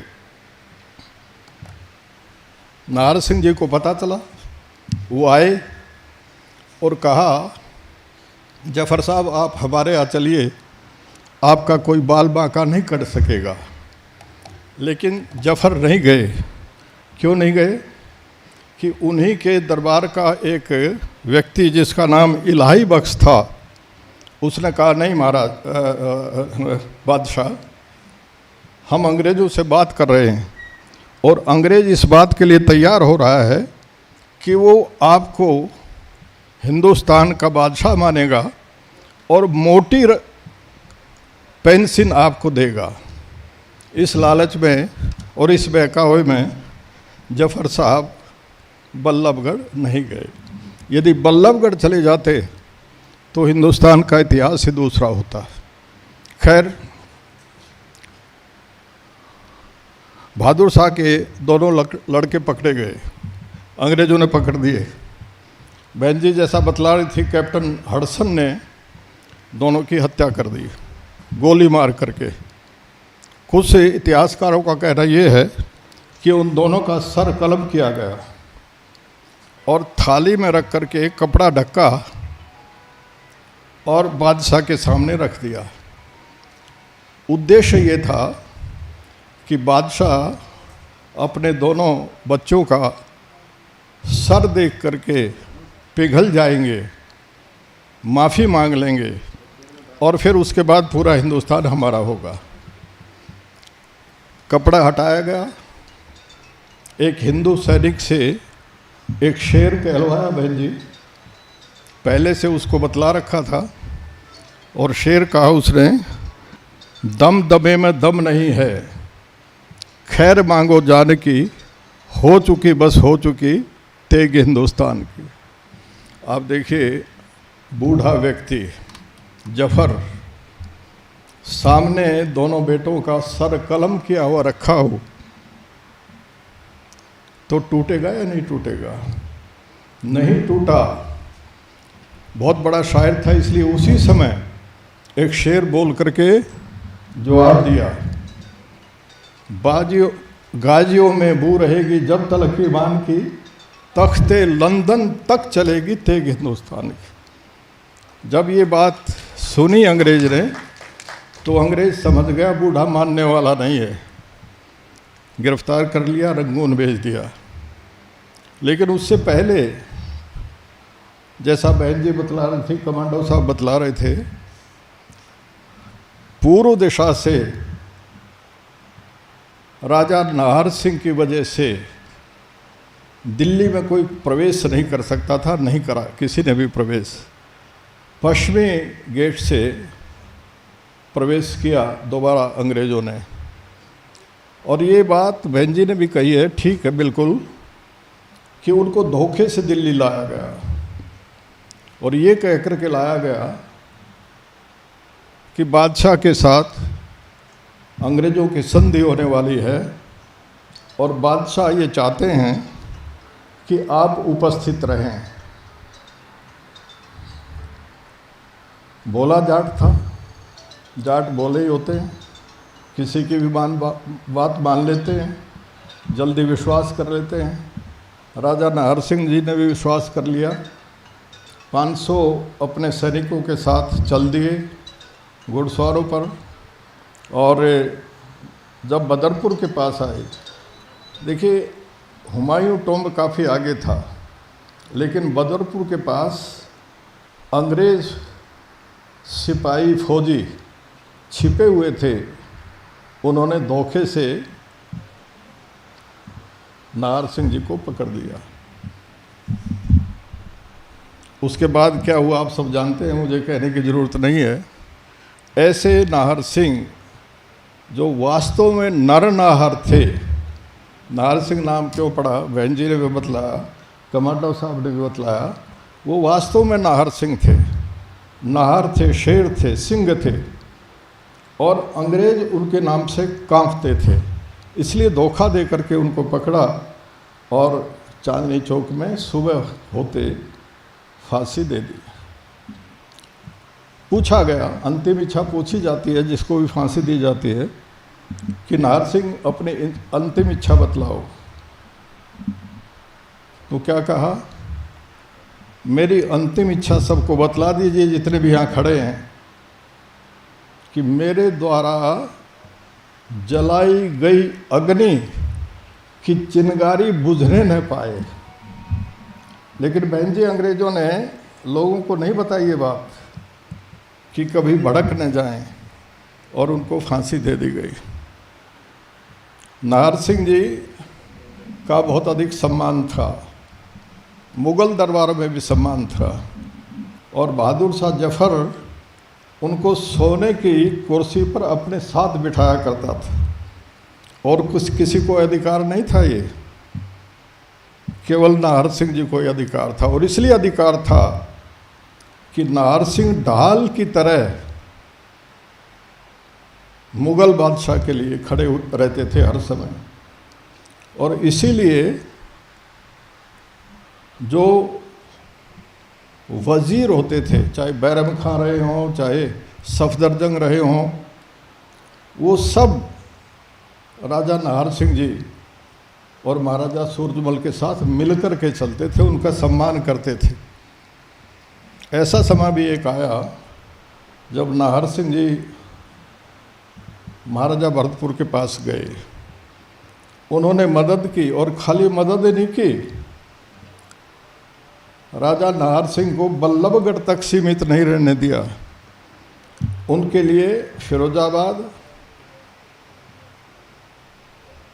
और वहाँ कौन सा एक और शहर है जहाँ चूड़ियाँ ज़्यादा बनती हैं, वहाँ तक लड़ाइयाँ लड़ के बल्लभगढ़ के राज्य में उनको मिलाया। बल्लभगढ़ छोटा सा परगना था, पहले फरीदाबाद परगना कहलाता था, लेकिन नाहर सिंह जी ने अपने कौशल और परिश्रम से रियासत बनवाया। गोपाल सिंह पंजाब से चले थे, जो नाहर सिंह जी के पूर्वज थे। उन्होंने यहाँ आकर के सीही गांव के में अपना वास बनाया और वहाँ से उनमें एक तमन्ना जगी कि मुझे राज कायम करना है। बहुत सारे लोगों से संपर्क हुआ, आहिस्ता आहिस्ता उनकी सोच आगे बढ़ती गई। उसके बाद उनके बेटे चरणदास आए, चरणदास के बाद बलराम जी आए। बलराम जी के बारे में ये प्रसिद्धि थी, धींग धींग बल्लू को राज, धींग धींग बल्लू को राज, जब बल्लू आवे गो सबन लूट ले जावे गो। भले ही लूट करके बनाया, लेकिन राज बनाया। और ये लूटने की प्रॉपर्टी उस समय बुरी नहीं थी, क्योंकि बल्लभगढ़ की जो भौगोलिक स्थिति है वो ऐसी है कि मध्य एशिया से चलकर जो भी लोग व्यापारी जाते थे और कलकत्ता होकर के फिर हमारे जो साउथ ईस्ट एशियन देश हैं, Java, Sumatra, Bali, Borneo, Vietnam, Laos, Malaysia, Indonesia वगैरह, वहाँ जाते थे, उनको लूट लिया जाता था। और खाली उनको लूट लिया नहीं जाता था, औरंगजेब क्यों नहीं साउथ को जीत पाया, क्यों नहीं शिवाजी को हरा पाया?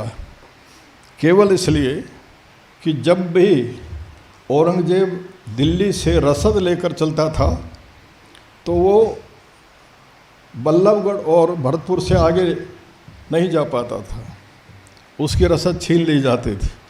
और किसी भी शत्रु की सेना को हराना यदि हो तो सबसे आसान तरीका होता है उसकी रसद लाइन को काट दो। कमांडो साहब जानते हैं इस बात को। रसद लाइन यदि काट दी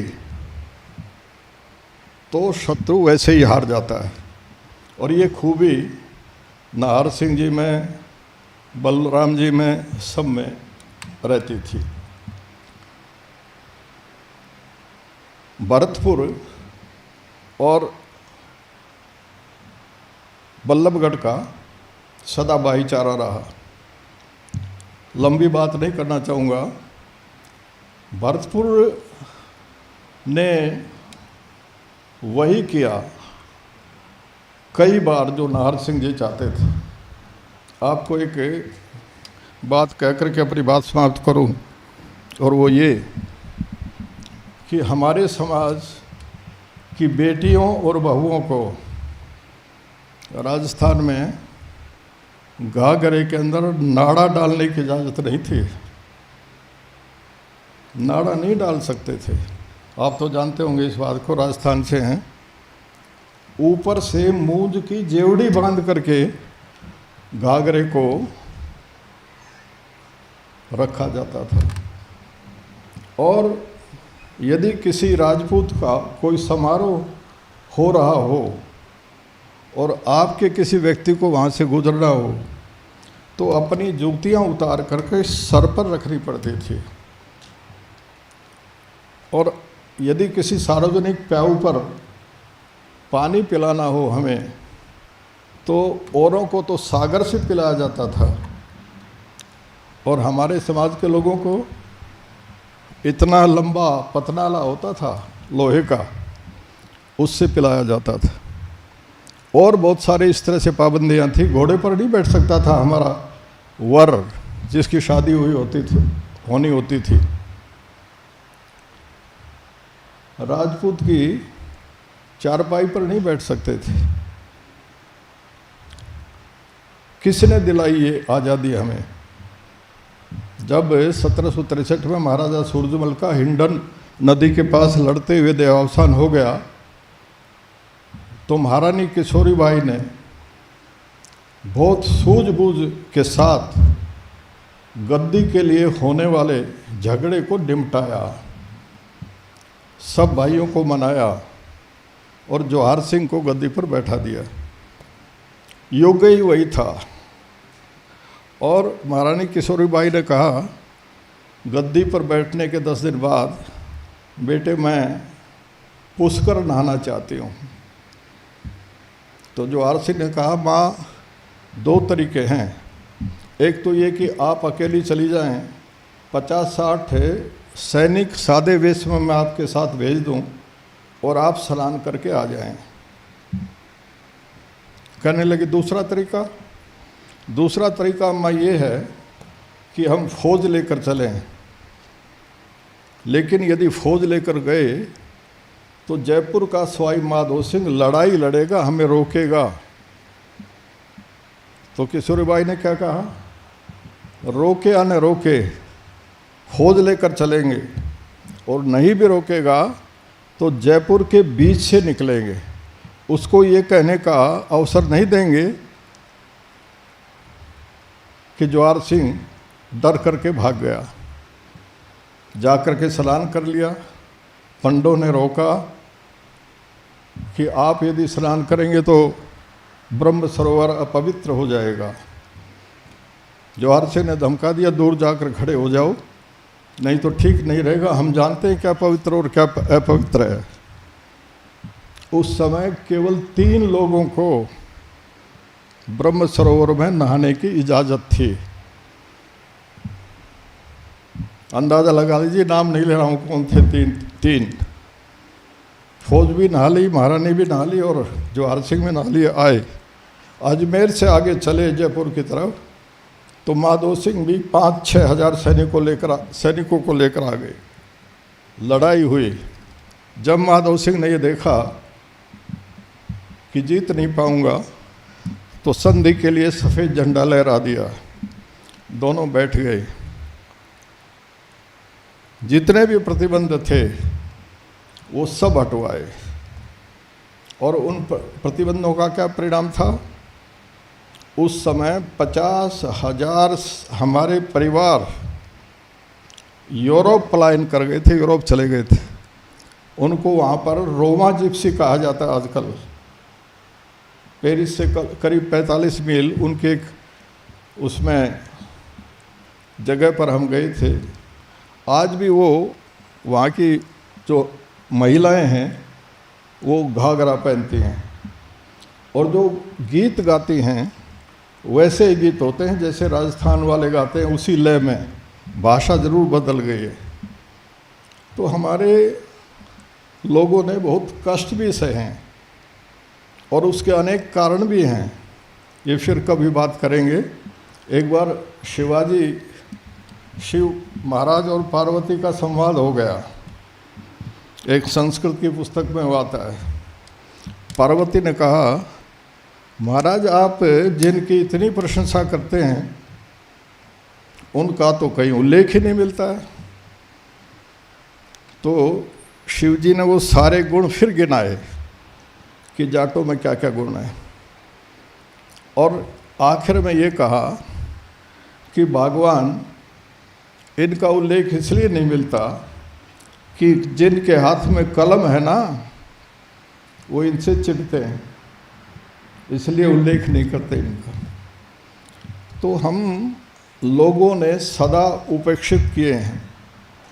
ये बात तो अलग है कि आपके समाज की ताकत इतनी है कि तलवार कोई नहीं चला सकता गर्दन पर, नहीं तो हर आदमी तलवार चलाने के लिए भी हर समय मौजूद रहता है। आप अपने दम पर हैं, और ये प्रसन्नता की बात है, खुशी की बात है कि हमारे ये दोनों नौजवान भाई उस गौरव को बढ़ा रहे हैं, आपको याद दिला रहे हैं कि आप कितने बलवान थे और कितने बलवान हो सकते हैं। इनका उत्साहवर्धन करना चाहिए, और हमारा जो इतिहास है उसको पढ़ाया जाना चाहिए। नई शिक्षा नीति की बात हो रही है बहुत ज़्यादा, लेकिन ये नहीं बतलाया जा रहा कि नई शिक्षा नीति होगी क्या। सदाचार की बातें होंगी, उसमें सामाजिक बातें होंगी, देश को आगे बढ़ाने के लिए इतिहास की बातें होंगी, या क्या होगा। इतिहास हमारा गौरवपूर्ण रहा है कि हमारा देश सोने की चिड़िया था, और सोने की चिड़िया ये जो क्षेत्र है ना, दिल्ली के चारों तरफ 300-400 किलोमीटर तक, इसकी वजह से था, हमारे व्यापार की वजह से था। 1820 तक हिंदुस्तान का विश्व व्यापार में जो भागीदारी थी वो कितनी थी? 25%। 1920 तक 25%, और आज कितनी है? केवल 1.5%। 1.5%। ये मैं बिना रिकॉर्ड की बात नहीं बोल रहा हूँ। नेशनल आर्काइव्स है जनपथ पर, वहाँ जाकर देखिए, आप पन्ने पलटिए, आपको पता चलेगा आप क्या थे क्या हैं। जाट आज भी महान है, पहले भी महान था और आगे भी महान रहेगा। किस लिए मैं कह रहा हूँ? नासा के विज्ञान केंद्र में, अमेरिका के नासा विज्ञान केंद्र में आप जाकर के देखें तो आपको आश्चर्य होगा कि हमारे समाज के कितने अंतरिक्ष वैज्ञानिक वहाँ पर काम कर रहे हैं। बापड़ोदा गांव है, भादरूड से ज़्यादा दूर नहीं है। वहाँ के प्रोफेसर BC राठी नासा में दूसरे नंबर पर थे, अभी देहावसान हुआ उनका बेचारों का। जीवन भर शादी उन्होंने नहीं की, पहले नंबर पर वो होते, लेकिन अमेरिकियों का एक सिद्धांत है कि वो पहले नंबर किसी बाहर को व्यक्ति को नहीं रखते। उसके पास में एक और गांव है रेवाड़ी खेड़ा, वहाँ के नरसिंह हैं, खत्री हैं नरेला से, जहांगीरपुर से डॉक्टर शर्मा हैं। तो थोड़े से एरिया में जब इतने लोग हैं तो पूरे हिंदुस्तान से कितने होंगे? इसलिए आज हम महान हैं। यदि हम अपने उन वैज्ञानिकों को और डॉक्टर्स और इंजीनियर्स को यूरोप और अमेरिका से बुला लें तो उनकी अर्थव्यवस्था धराशायी हो जाए।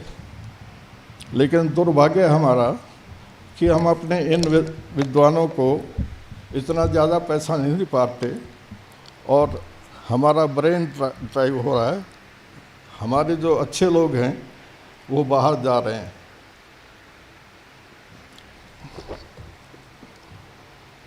एक हमारे यहाँ काम करते थे पंत हॉस्पिटल में डॉक्टर सरीन, अमेरिकन टीम आई, अंतर्राष्ट्रीय ख्याति के डॉक्टर हैं, लीवर एंड बिलियरी साइंस के। अमेरिकन टीम ने कहा कि आप हमारे यहाँ चलिए, हम आपको लेने आए। उन्होंने कहा नहीं, मैं तो अपने देश में सेवा करूँगा। तो उन्होंने कहा कि आप यहाँ क्या सेवा करेंगे? आप पूरे जीवन में जितनी तनख्वाह पाएंगे यहाँ पे उतनी हम 2 महीने में आपको दे देंगे। उन्होंने कहा नहीं, मुझे पैसे का लोभ नहीं है। मैंने शीला जी से बात की, मैंने कहा इनके लिए तो अलग से हॉस्पिटल हमें बनाना चाहिए। हमने बनाया लीवर एंड बिलियरी साइंसेज। यदि आप जाकर देखेंगे कभी, भगवान ना करे आपको एडमिट होना पड़े, वैसे जाकर देखिए तो अंतर्राष्ट्रीय स्तर का हॉस्पिटल है। और डॉक्टर सरेन सुबह 8 बजे से रात के 10:30 बजे तक काम करते हैं। लीवर के ऑपरेशन करते हैं। जिस दिन ऑपरेशन डे हो तो उस दिन 8-10 ऑपरेशन खुद करते हैं, और OPD वाले दिन 250-300 लोगों को खुद देखते हैं। यदि हम इस तरह की व्यवस्थाएं कर सकें तो हमारा देश फिर महान बन सकता है।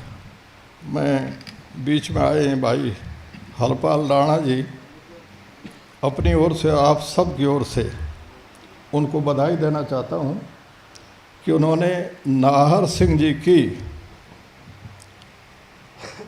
स्मृति को, उनके गौरव को, उनकी महिमा को और उनके इतिहास को सुरक्षित रखने के लिए बड़ा भारी काम किया है।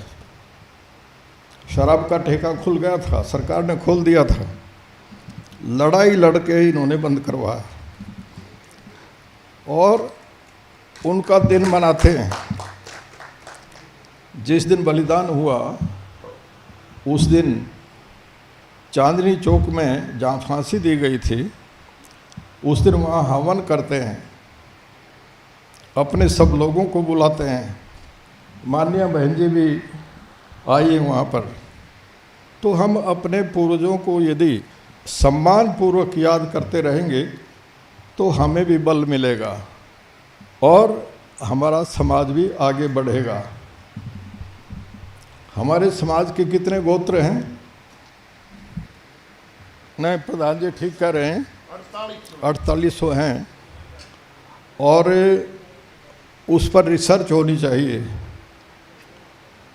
किन से संबंध रहा है उनका। जैसे नाहर सिंह जी का तेवतिया गोत्र था, जब बल्लभ पर दोबारा से उनका राज हो गया अंग्रेज़ों का, तो परिवार के लोग बटोना चले गए, वहाँ रियासत बना ली अपनी।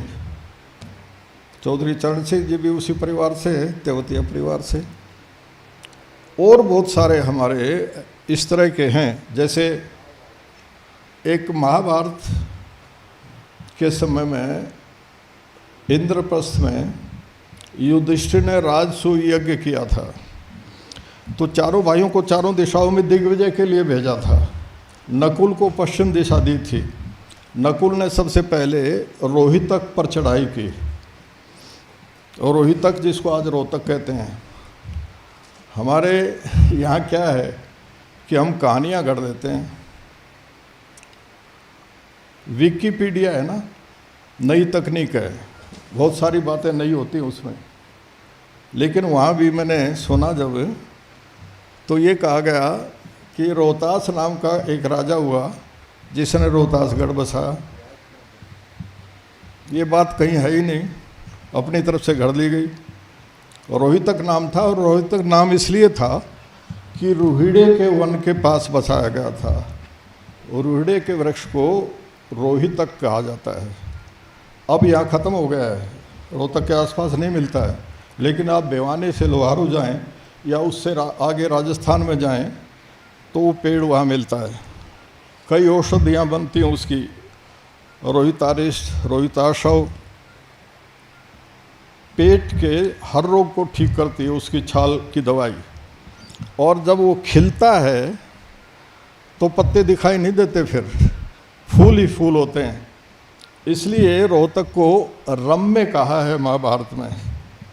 उसका वर्णन करते हुए लिखा है, ततो बहुधनम रम्यम गवाढ़्यम धन धान्यवत कार्तिकेय से दैतम रोहितकम उपाद्रवत, कि ऐसे रोहतक पर चढ़ाई की जो बहुत ही रमणीक है, धन धान्य से पूरा है, और धन धान्य की तरह गौओं का भी खजाना है, और कार्तिकेय का बहुत प्रिय है, उसका भवन है, उसका घर है वहाँ पर। ये जो इलाका है, ये शैव मत के लोग यहाँ पर रहते थे सब। अच्छा, वहाँ फिर आगे जो युद्ध का वर्णन किया है उसमें लिखा है कि शूरवीर मत्त मयूरकई, शूरवीर मत्त मयूरक लोगों के साथ युद्ध हुआ। और वो मयूरक कौन है? मोर गोत्र के लोग। आज भी हरियाणा में जगह जगह हैं, बड़ौदा में हैं, गोहाना के आसपास हैं, राजस्थान में। मैं भाई साहब से आया तब पूछ रहा था, जोधपुर के आसपास हैं। कुंभारा मार्य जी का एक चेला मोर विधायक भी बना था। यहाँ पर एक जींद के पास, हाँ, नारनौल से भी हमारी एक बहन मोर गोत्र की थी, वो विधायक रही है, और उनके पति एसपी थे। तो खोखर हो, मोर हो, या और दूसरे गोत्र हों, उन सब गोत्रों की जड़ों को हमें रिसर्च करके खोजना चाहिए। प्रधान जी बतला रहे हैं 4800 गोत्र यदि होंगे तो उस समाज का कितना बड़ा विस्तार होगा। ईरान, अफगानिस्तान, गजनी भी हमारे राजा ने बसाया था जिसका नाम गज था। और थोड़े दिन पहले, लगभग 10-12 वर्ष पहले, बानियान क्षेत्र में जो अफगानिस्तान में पहाड़ियाँ हैं, उनमें 10-10 फीट की महात्मा बुद्ध की मूर्तियाँ होती थी। तालिबान ने तोप के गोलों से उनको उड़ाया, लेकिन बुद्ध की मूर्तियाँ होने का मतलब ये कि हम वहाँ भी थे। तो अपने इतिहास को खोजिए, उस पर गर्व करिए और प्रयास करिए कि हमारे जो पूर्वज हुए हैं उनके इतिहास को हम 4 चांद लगाएं। दुनिया में 3 तरह के लोग होते हैं। एक तो ऐसे जो किसी काम को शुरू करने से पहले ही डर जाते हैं कि ये मेरे से काम होगा ही नहीं, इसलिए क्यों करूं। और दूसरे वो होते हैं जो काम शुरू तो कर देते हैं लेकिन कोई विघ्न बाधा आ जाए तो छोड़ करके भाग लेते हैं। और तीसरे और उत्तम कोटि के लोग वो होते हैं जो प्रारंभ किए हुए काम को कितनी भी बाधाएं आ जाएं, उन बाधाओं की परवाह न करते हुए अंजाम तक पहुंचाते हैं। तो मैं आप सब की तरफ से अपने दोनों भाइयों को बधाई देते हुए, शुभाशीष देते हुए, शुभकामनाएं देते हुए ये चाहूँगा कि ये तीसरी कोटि के उत्तम लोगों में शरीक हों और अपने इतिहास को बचाएं। आप सबका धन्यवाद। बहुत बहुत धन्यवाद। मैं उद्बोधन की अगली कड़ी में बहन सोनाली फोगाट जी से निवेदन करूंगा कि वो आए और राजा नाहर सिंह जी के महानतम जीवन पर अपना उद्बोधन रखें।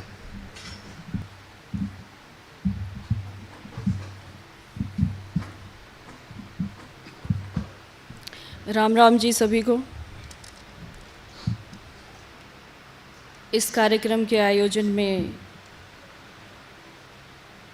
राम अवतार पलसानिया जी, PS कलसानिया जी, योगानंद जी शास्त्री, कमांडो सुरेंद्र सिंह जी, चौधरी रामकरण प्रधान जी, डॉक्टर अमृता सिंह जी, प्रोफेसर सुधीर कुमार जी, हरपाल सिंह जी राणा, और यहाँ इस कार्यक्रम में आए हुए आप सभी भाइयों और बहनों। मास्टर JP सिंह जी भी हमारे साथ हैं दिल्ली से। पहले तो मैं आपका धन्यवाद करना चाहूँगी कि राजा नाहर सिंह जी को श्रद्धांजलि देने के लिए आपने इस कार्यक्रम का आयोजन किया और हम सब की भागीदारी इसमें है। हम लोग गर्व से कहते हैं कि हम जाट हैं, और जब भी जिक्र आता है अपने आप को इंट्रोड्यूस करवाने का, किसी से अपने आप को बताने का, तो हमारा सीना गर्व से चौड़ा हो जाता है और हम कहते हैं कि हाँ, हम जाट हैं। हमारी यही पहचान है। हमारा इतिहास, हमारे जो योद्धा जिन्होंने कुर्बानियाँ दी, उनको याद करते हुए हम चलते आ रहे हैं।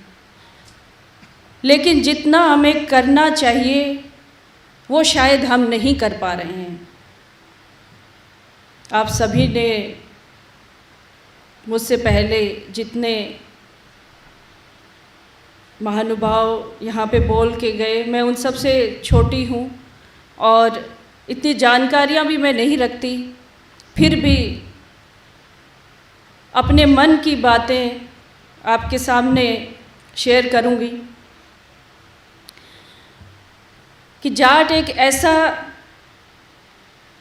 पर्सनैलिटी है जो ना झुकता है ना रुकता है। जो भी कठिन काम होता है वो जाट के हिस्से आता है और उसको बड़ी प्रशंसा महसूस होती है जब उसको बड़ा तगड़ा काम दिया जाता है और कठिन काम दिया जाता है। वो कहता भी है कि हाँ मैं इसको करूँगा। और मेरे अंदर भी बचपन से मैंने महसूस की ये बातें। होश संभालने के बाद पता चला कि मैं जाट हूँ, इसलिए मुझे खुशी महसूस होती है इन कार्यों को करने में। मैं एक राजनीतिक पार्टी से ताल्लुक़ रखती हूँ, लेकिन मुझे कोई परेशानी नहीं होती इसको खुल के कहने में कि मैं जाट हूँ। मैं बड़े धड़ल्ले से बोलती हूँ हमेशा, इस बात की परवाह ना करते हुए कि लोग मुझ पे उंगलियां उठाएंगे कि आप एक राजनीतिक पार्टी से ताल्लुक़ रखती है, आपको जातिवाद और ये सब चीज़ें आपके सामने आनी ही नहीं चाहिए। लेकिन मैं उसको कैसे भूल जाऊं जिस कौम में मैंने जन्म लिया, जिस कौम के संस्कार मेरे अंदर है, जिस कौम का खून मेरे अंदर है, मैं उसको नहीं भूल सकती। और उसी के लिए प्रयास करना मेरा कर्तव्य है। निरंतर उसका प्रयास करते रहना मेरी जिम्मेदारी है। चुनाव लड़ने के बाद ये चीज़ें और भी मेरे अंदर आई और 3 दिन पहले, ये सपना था तो बहुत सालों पहले का, लेकिन 3 दिन पहले हम लोगों ने इसकी शुरुआत की। जो मेरा क्षेत्र है उसमें एक जाट संस्था स्थापित करके जाट धर्मशाला का निर्माण करने का और हमारे जितने योद्धा महान पुरुष हमारे समाज में हुए उनके स्टैचू वहाँ पे लगवाए जाएं आदमपुर में। और जब से ये फैसला किया हमने, हमारी टीम ने, तब से मैं बहुत अच्छा महसूस कर रही हूँ। इसमें मुझे आप सबके सहयोग की भी आवश्यकता पड़ेगी। आपका आशीर्वाद मुझे मिले तो इस काम को मैं पूरे देश में इसको आगे तक लेके जा सकती हूँ। ऐसे तो बहुत सारी चीज़ें हैं गुणगान करने को, हमारा जो इतिहास रहा उस विषय में बहुत सारी बातें बताना चाहती हूँ, लेकिन अपने समाज के इस कार्यक्रम में मुझे पहली बार आमंत्रित किया गया है। आप लोगों से मुझे बहुत कुछ सीखना है। मैं अपनी बातों को लंबा ना करते हुए कुछ विषय, और जो विषय आज लिया गया है राजा नाहर सिंह जी का, उस विषय पे ही चंद शब्दों के माध्यम से अपने बारे में ज़्यादा ना बताते हुए कि सोनाली फोगाट, एक फोगाट के बारे में थोड़ा मैं बताना चाहूँगी। दादरी में झाड़ू सिंह सरदार के नाम से फोगाटों का इतिहास को जाना जाता है। दिल्ली के राजा भ्रमण के लिए जब दादरी में आए तो उन्होंने आग्रह किया अपने सेनापति से कि भोजन किसके घर पे होगा और रात का ठहराव किसके घर पे होगा। जब दादरी के रसूखदार लोगों से पूछा गया तो उन्होंने झाड़ू सिंह, जो पहले सरदार नहीं थे, झाड़ू सिंह जी से मजाकिया लहजे में कि आपके यहाँ आज राजा पधारेंगे। झाड़ू सिंह बहुत ही गरीब परिवार से थे, गाय भैंस अपना पालते थे, खेती बाड़ी करते थे, थोड़ी बहुत ज़मीन थी। उन्होंने ये आग्रह स्वीकार कर लिया जो मजाक के लहजे में किया गया था। उन लोगों को पता था कि झाड़ू सिंह जी राजा को आओ भगत नहीं दे पाएंगे और उनके भोजन पानी की व्यवस्था नहीं कर पाएंगे, लेकिन झाड़ू सिंह जी, जो जाट का खून था उनके अंदर, उन्होंने स्वीकार किया और उसको बहुत ही अच्छे ढंग से उन्होंने आदर सत्कार किया और बहुत अच्छी भोजन की व्यवस्था घोड़ों के चारे की व्यवस्था, सब चीज़ें उन्होंने बखूबी की अपनी पत्नी के गहने बेचकर। उसी दिन राजा बहुत प्रभावित हुए और उन्होंने अपनी दिल्ली राज्य में उनको आमंत्रित किया और उसके बाद उन्होंने झाड़ू सिंह जी को ज़मीनें भेंट की। उसके बाद झाड़ू सिंह सरदार कहलाए और दादरी में उनका वर्चस्व रहा। और ये फोगाटों का थोड़ा सा इतिहास मैंने आपके सामने रखा। इसी तरह से हर गोत्र का कुछ ना कुछ किसी न किसी से ताल्लुक़ रखे हुए ऐसे ही इतिहास जो है हमारे सामने आता रहता है। सभी ने राजा नाहर सिंह जी को श्रद्धांजलि देते हुए उनके इतिहास के बारे में बताया। जिस तरह से दिल्ली में बहादुर शाह का शासन चल रहा था और उस शासन को बचाने के लिए राजा नाहर सिंह ने दक्षिणी दिल्ली पर उनको प्रोटेक्ट किया और अंग्रेज़ों ने किस तरह से धोखे से उनको फांसी दी। एक योद्धा, एक वीर पुरुष जो हंसते हंसते फांसी पे चढ़ गए और लास्ट में जैसे शास्त्री जी ने बताया कि उनकी लास्ट जो उनकी आखिरी इच्छा थी कि मेरे लोगों को बताया जाए कि ये चिंगारी जो है, ये जो आग है, इसको बुझने ना दिया जाए।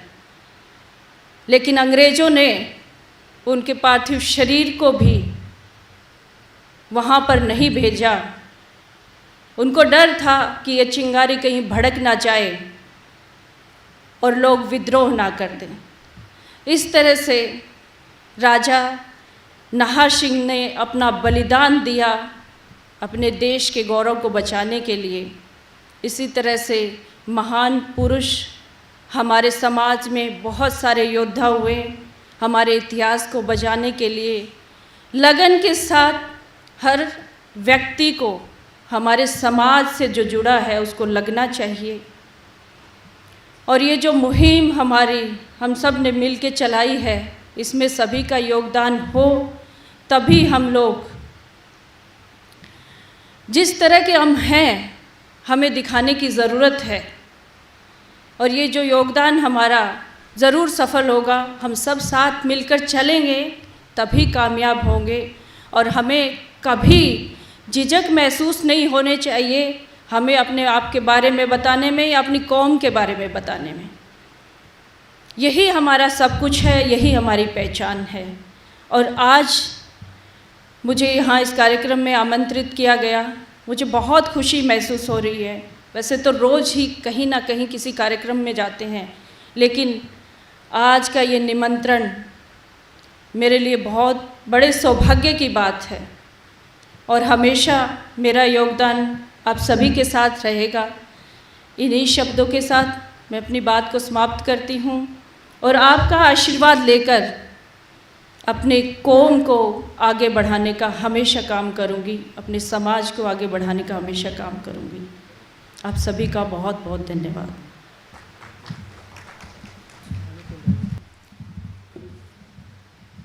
सोनाली जी, आपने जो मुहिम छेड़ रखी है उस मुहिम में जितना हम आपके काम आ पाए तन मन और धन से, हमारी टीम इंटरनेशनल जाट पार्लियामेंट की हर कड़ी में, हर मुसीबत में, हर दुख और सुख की घड़ी में आपके साथ कंधे से कंधा मिलाकर काम करेगी। इसी उद्बोधन की अगली कड़ी में मैं आमंत्रित करता हूं जिन्होंने बड़े लंबे संघर्ष के बाद राजा नाहर सिंह जी की जो स्मृतियां थी उनको एक पहचान के रूप में चांदनी चौक में कायम किया और बड़े लंबे संघर्ष के बाद उस मुहिम को आज जन जन तक पहुंचाने का जो श्रेय जिनको जाता है, आदरणीय हरपाल सिंह राणा जी वो मंच पर आए और इस जाट सरदारी को संबोधित करें। आदरणीय हरपाल सिंह राणा जी।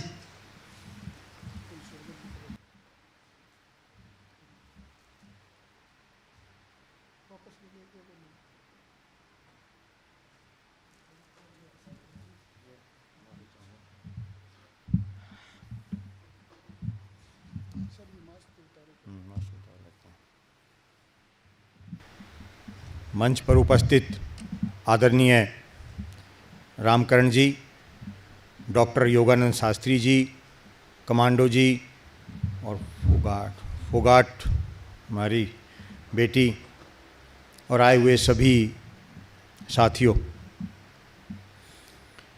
राजा नाहर सिंह जी के जीवन को दो अलग अलग हिस्सों में देखे जाने की ज़रूरत है। एक हिस्सा है राजा नाहर सिंह जी ने जो कार्य किए, राजा नाहर सिंह जी ने जो बलिदान किया, त्याग किया, कुर्बानी दी, वो जीवन है। वो उन्होंने देश में अनेकों लाखों कुर्बानियाँ हुई, उनमें एक अलग पहचान है राजा नाहर सिंह जी की।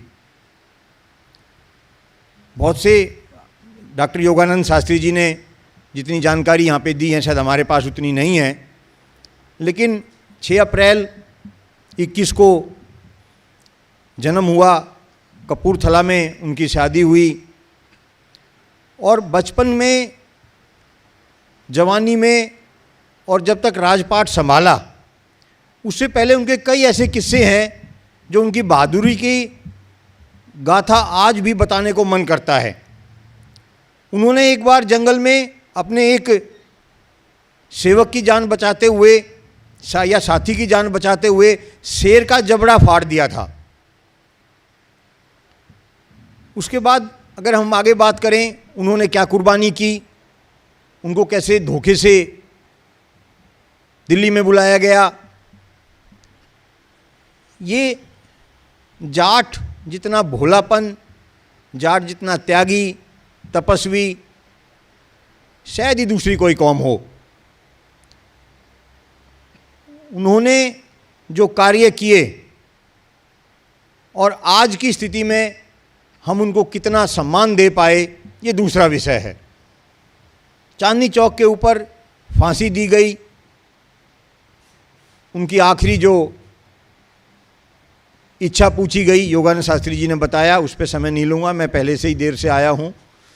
मेरा ये कहना है कि हम अपने पूर्वजों को भूलते नहीं जा रहे हैं, भूल गए हैं। दिल्ली में भी हजारों कुर्बानी दी गई, बलिदान हुए, सैकड़ों व्यक्तियों के दिल्ली में स्मारक बने हुए हैं, संग्रहालय बने हुए हैं, प्रतिमाएं लगी हुई हैं। एक राजा नाहर सिंह के बारे में ऐसा क्या हुआ कि आज़ादी के भी 73 वर्ष के बाद दिल्ली में उनका कोई नाम लेने वाला नहीं है, कोई ऐसा स्मारक नहीं है, कोई संग्रहालय नहीं है, कोई प्रतिमा नहीं लगी है। क्यों? ये किसकी जिम्मेदारी थी, किसकी जवाबदेही थी, इसको किसको लगवाना चाहिए था? ये बहुत बड़ा प्रश्न चिन्ह हमारे ऊपर भी है। हमारे ऊपर इसलिए मैं कह रहा हूं कि हमारा भी कर्तव्य बनता है, जिन्होंने अपनी बलिदान दिया, कुर्बानी दी, किसके लिए? एक लाइन लिखनी थी कि हाँ मैं माफ़ी मांगता हूं, फांसी से बच जाते, लेकिन नहीं लिखी। क्यों नहीं लिखी? क्या उनकी रगों में हमारा खून नहीं है? आज क्या हमारा कोई कर्तव्य नहीं बनता है कि हम उनके लिए इतने बड़े त्याग को दिल्ली में उनका सम्मान दिलवा सकें?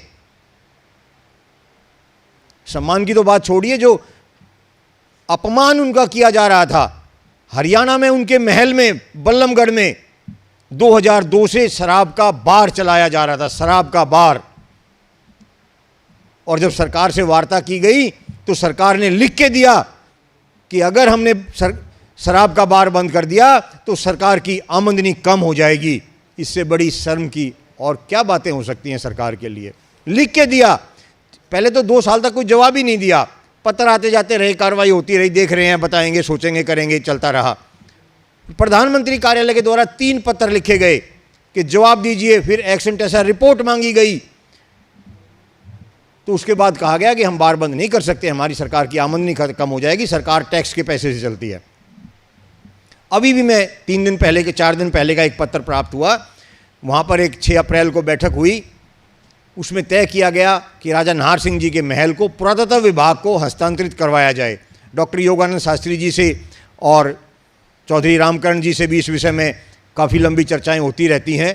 तो ये तय किया गया सबने कि पुरातत्व विभाग में हस्तांतरित किया जाए, जिससे कि ये अपने आप इसकी देखभाल होनी शुरू हो जाएगी। अभी हाल में ये जवाब आया डॉक्टर साहब कि आप बार बार पत्र ना लिखें, लिखित में है मेरे पास, मैं आपको भी भेजूंगा। आप ये बार बार पत्र ना लिखें, आप बार बार एक ही बात कहते हैं, ये ठीक नहीं है। उसके बाद फिर पत्र लिखा गया। आखिरी पत्र में ये लिख के आया है कि हम इसको 1965 के तहत 1965 अधिनियम, जो कि उनका पुरातत्व का अधिनियम है हरियाणा का, उसके तहत हरियाणा पुरातत्व विभाग में स्थानांतरित कर चुके हैं, इसलिए राष्ट्रीय पुरातत्व विभाग में हम इसको हस्तांतरित नहीं करेंगे। स्पष्ट रूप से मना कर दिया है। हम वहाँ यही तो मांग कर रहे थे कि जैसे सैकड़ों राजाओं ने कुर्बानियाँ दी, उनके महल में संग्रहालय बने हैं, उनकी प्रतिमा लगी हुई है, उनके म्यूजियम बने हुए हैं, तो हम राजा नाहर सिंह के महल में मांग कर रहे हैं तो क्या अन्याय कर रहे हैं? लेकिन कोई सुनने वाला नहीं है। जिसके हम अपने ही नहीं सुनने वाले तो दूसरे कौन सुनेंगे? और बहुत सी बातें हैं, जैसे बताया 120 दिन तक दिल्ली को आज़ाद कर दिया था। इंग्लैंड में एक अंग्रेज ने जाके किताब लिखी है, उन्होंने लिखा है कि अगर राजा नाहर सिंह जब तक, मतलब ऐसा लग रहा था जब तक राजा नाहर सिंह रहेंगे हम अपनी लड़ाई को अपने वहाँ पे जीत नहीं सकते हैं। उस राजा नाहर सिंह जी को दिल्ली में कोई स्मारक नहीं है, संग्रहालय नहीं है। राजा नाहर खुद के महल में हमने वहाँ पे एक बैठक की, प्रयास किया कि यहाँ पे कुछ बने। इतनी बड़ी बड़ी बाधाएं, अपने लोगों की बुराई नहीं करनी चाहिए पर कहना पड़ रहा है बड़े दुख के साथ, अपने लोग वहाँ पे नहीं चाहते, अपनी लकीर को बड़ा नहीं करना चाहते, दूसरे की लकीर को मिटाना चाहते हैं। यही कारण है हम इतने बड़े क्रांतिकारी हमारे पूर्वज हुए और आज हमारी क्या स्थिति है। मैं इसमें यही बात कह के अपनी बात समाप्त करूंगा कि आज की जो आवश्यकता है, हमें राजा नाहर सिंह जी को सम्मान देने की, दिलवाने की, उस पर कार्रवाई करनी चाहिए। इसमें आप सबका जो यहाँ उपस्थित हैं और जो ये कार्यक्रम देख रहे हैं, उन सबसे भी निवेदन करूँगा। हमारी वहाँ पे 2 मांगे हैं। वहाँ के व्यक्ति भी बहुत प्रयास कर रहे हैं। ये जो बार बंद हुआ है, ये बहुत से सैकड़ों साथियों की संस्थाओं के प्रयास से बंद हुआ है। एक व्यक्ति कोई कुछ नहीं कर सकता, लेकिन अभी भी वहाँ पे बहुत कुछ करने की आवश्यकता है। वहाँ पर हम ये मांग कर रहे हैं, वहाँ पर राजा नाहर सिंह जी का स्मारक बने, संग्रहालय बने, उनकी प्रतिमा लगे। ये हमारी मांग जायज़ है। हजारों सैकड़ों राजाओं के स्मारक बने हुए हैं। अकेले ऐसे राजा थे सरकारी तौर पर जिनके महल में शराब का बार चल रहा था, और आज भी वहाँ पर होटल चल रहा है, मोटल चल रहा है, और वहाँ पर वो सारे अनैतिक कार्य हो रहे हैं जो मैं बता नहीं सकता आपको। तो इतने शर्म की बात है। ये बात पता नहीं कहनी चाहिए नहीं कहनी चाहिए, लेकिन इसके ज़रूरत इसलिए है कि उन पे काम करने की आवश्यकता है। मैं यही आग्रह करूँगा, विनती करूँगा कि हम वो ये प्रयास कर रहे हैं कि वहाँ पर राजा नाहर सिंह जी के महल में स्मारक संग्रहालय बने, प्रतिमा लगे, और दिल्ली में भी उनका एक भव्य स्मारक बने, दिल्ली में भी एक संग्रहालय बने, दिल्ली में भी उनकी प्रतिमा लगे। इस तरह का प्रयास आपके सहयोग के बगैर संभव नहीं है। समाज जब तक नहीं काम जुड़ता है, जब तक ये काम नहीं होते हैं। मैं दोबारा देर से आने के लिए क्षमा चाहता हूँ और अपनी बात को विराम देता हूँ।